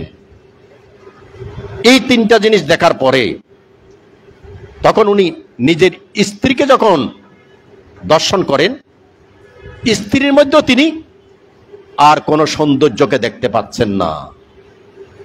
তিনি স্ত্রীর মধ্যেও অসুচিকে দর্শন করছেন। স্ত্রীকে যত দর্শন করেন, স্ত্রীর কোনো রূপ আর তিনি দর্শন করতে পারছেন না। তিনি স্ত্রীর শরীরের মধ্যে শুধু অসুচিকে দেখতে পাচ্ছেন। অসুচিকে দেখার কারণে তিনি বাস্তবিক অর্থে স্ত্রীর প্রতি ভালোবাসা আছে ঠিক, কিন্তু স্ত্রীর প্রতি তার আর কামতৃষ্ণাটা আর আসছে না। কেন আসছে না? কারণ স্ত্রীকে দেখেই চিত্তের মধ্যে আসছে যে পায়খানা, প্রস্রাব, মল, মূল এগুলো অসুচিতে পরিপূর্ণ। আমি এই অসুচিটাকে কিভাবে ধরব? দেখুন, আমরা যারা সাধারণ পৃথকজন আছি, আমরা কিন্তু যে কোনো মানুষকে দেখি কি হিসাবে? প্রিয় হিসাবে, সুন্দর হিসাবে, কিংবা অপ্রিয় হিসাবে। তাহলে আমরা মানুষগুলোকে দেখি প্রিয় হিসাবে, সুন্দর হিসাবে। আপনি যত সুন্দর হিসাবে কোনো মানুষকে দেখেন, তত আপনার ভিতরে কি হবে? তৃষ্ণার সৃষ্টি হবে। আপনি যত মানুষকে অপ্রিয় হিসাবে দেখেন, তত আপনার ভিতরে কি সৃষ্টি হবে? দেশচিত্ত সৃষ্টি হবে। এই মানুষটা আমার শত্রু, এই মানুষটা আমার ক্ষতি করেছে, ও আমার পরিবারে ক্ষতি করেছে। কি সৃষ্টি হবে? দেশচিত্ত সৃষ্টি হবে। তাহলে আমরা মানুষকে দেখি প্রিয় হিসাবে এবং অপ্রিয় হিসাবে। যখন প্রিয় হিসাবে দেখি, তখন আমাদের মধ্যে কামতৃষ্ণা সৃষ্টি হচ্ছে। কামতৃষ্ণা বোঝাতে শুধুমাত্র ছেলে মেয়ের ওইগুলো বিষয় নয়। বস্তু কামতৃষ্ণা, ক্লেশা কামতৃষ্ণা, আমাদের ব্যাখ্যা অনুসারে কিন্তু এগুলো সব ব্যাখ্যা দিতে গেলে তো অনেক সময় লাগবে। তাহলে দেখুন, এই ক্ষেত্রে কিন্তু এরাকার মনের মধ্যে নিজের স্ত্রীকে দেখে এতদিন পর্যন্ত কামতৃষ্ণা সৃষ্টি হয়েছিল। সে কারণে স্ত্রীকে ভালোবেসেছিল, স্ত্রীকে নিয়ে সংসার করেছিল।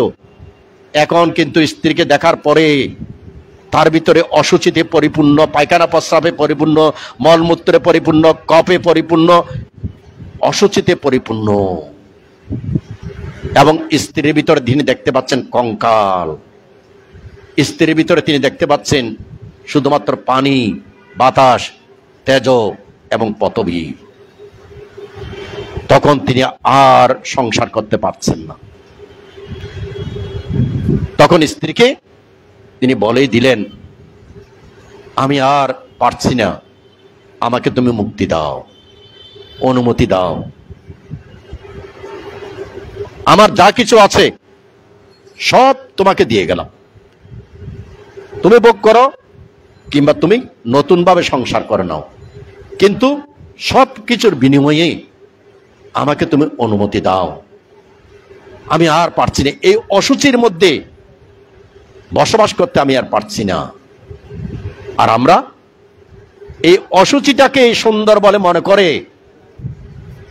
আমরা কামতৃষ্ণায় রমিত থাকতে থাকতে এই কামতৃষ্ণাকে চরিতার্থ করার জন্য বস্তু কামতৃষ্ণা, ক্লেশা কামতৃষ্ণা আমাদের শুধু বাড়ছে আর বাড়ছে, চাহিদা বাড়ছে আর বাড়ছে। সেই চাহিদার কারণেই আমাদের সুখ শান্তিগুলো নষ্ট হচ্ছে। কিন্তু এই এলাকার মধ্যে উদিত হলো সেই জ্ঞান। স্ত্রী তখন তাকে অনুমতি দিলেন। স্ত্রী অনুমতি দেওয়ার পরে ভগবান বুদ্ধের নিকট তিনি গেলেন। ভগবান বুদ্ধ দেখলেন যে আমার সন্তানের পুণ্য পারমে পরিপক্ক হয়েছে। আমার সন্তান সিদ্ধার্থ ভগবান বুদ্ধকে যে তার গুণ স্মরণ করে করে যে পূজা করেছিল, সেই গুণের কারণে আজকে তার পারমিটা পরিপক্ক হয়েছে। তাই আমার সন্তান সত্যকে চিনেছে। এতদিন পর্যন্ত চিনেছে কাকে? আমি এবং আমার নামক সৎকায় দৃষ্টিকে। এখন চিনেছে কারে? কাকে? এখন চিনেছে সত্যটাকে। তখন ভগবান বুদ্ধ তাকে প্রব্রজ্জা প্রদান করলেন। প্রব্রজ্জা প্রদান করার পরেই সেখানে বসেই এই এরাকাস্তবীর ভগবান বুদ্ধের ধর্ম শুনে তিনি শ্রোতাপত্তি মার্গফল, সক্রিয়গামী মার্গফল, অনাগামী মার্গফলে প্রতিষ্ঠিত হলেন।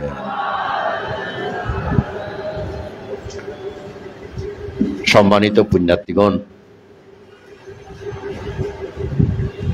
মূল দেশনার বিষয়বস্তু হচ্ছে কি? সুন্দর চিত্তের প্রয়োজন। সুন্দর চিত্ত ছাড়া বুদ্ধকে দেখবেন না, বুদ্ধের গুণকে দেখবেন না। শুধুমাত্র বুদ্ধের গুণকে দেখবেন না তা নয়, সুন্দর চিত্ত যদি না থাকে মানুষের গুণকেও দেখবেন না। কি বললাম? মানুষের গুণকেও দেখবেন না। আমরা এখন মানুষের গুণ দেখি না বলেই আমরা সদা সর্বদা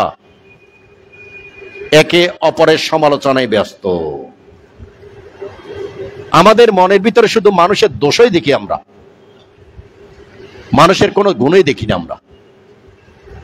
যেহেতু মানুষের কোনো গুণই আমরা দেখি না, শুধুমাত্র মানুষের দোষগুলোই আমরা দেখি, সেই কারণে আমরা উপকারীকে ভুলে গেছি। উপকারীকে ভুলে যাওয়ার কারণে আমরা মাতা পিতাকেও চিনি না, শিক্ষককেও চিনি না, কল্যাণকামীকেও চিনি না, ভান্তিকেও চিনি না। কেন? একটা মাত্র কারণ, সুন্দর মন। মনে রাখবেন, যার মধ্যে সুন্দর মন আছে সে সুন্দর চিত্ত নিয়ে অপরের গুণগুলোকে দেখতে পায়। যে অপরের গুণগুলোকে দেখতে পায় তার ভিতরে মৈত্রী জাগ্রত হয়। যে অপরের গুণগুলোকে দেখতে পায় তার চিত্তটা আলোকিত হয়। সে অপরের গুণকে পর্যালোচনায় থাকে। আর যে মানুষ অপরের গুণগুলোকে, অপকারের উপকারগুলোকে বিন্দু বিসর্গ পরিমাণ দেখতে পায় না অসুন্দর চিত্তের কারণে, তার ভিতরে কি হয়? তার ভিতরে প্রতিনিয়ত শুধু মানুষের দোষ অন্বেষণে ব্যস্ত। কোন মানুষের কি দোষ, কোন মানুষের কি দোষ? দোষ অনুসন্ধান না করে সুন্দর চিত্তের অধিকারী হয়ে গুণের অনুসন্ধান করুন। যদি গুণের অনুসন্ধান করতে পারেন, সেই গুণের খনি থেকে যদি কিছু গুণ যদি আপনি আহরণ করতে পারেন, তখনই হবে মানব জীবন সুন্দর, মানব জীবন আলোকিত। সবার চিত্ত সুন্দর হোক, মানব জীবন আলোকিত হোক, এই বলে আমার দেশনা শেষ করতে যাচ্ছি। এবং এই ধর্মদানের পুণ্য রাশি আপনাদের প্রত্যেককে দান করছি। প্রত্যেকের জীবন ভয়মুক্ত, অন্তরায় মুক্ত হোক। আমার এই ধর্মদানের পুণ্য রাশি বৌদ্ধ শাসন রক্ষাকারী দেবরাজগণকে দান করছি, বৌদ্ধ শাসন রক্ষাকারী দেবগণকেও দান করছি। আপনারা বৌদ্ধ শাসনকে রক্ষা করুন। আমার এই ধর্মদানের পুণ্য রাশি যিনি ধর্ম দান করার সুযোগ করে দিয়েছেন, পরম শ্রদ্ধেয় ডক্টর বান থেকে দান করে আমার দেশনা এখানেই শেষ করলাম।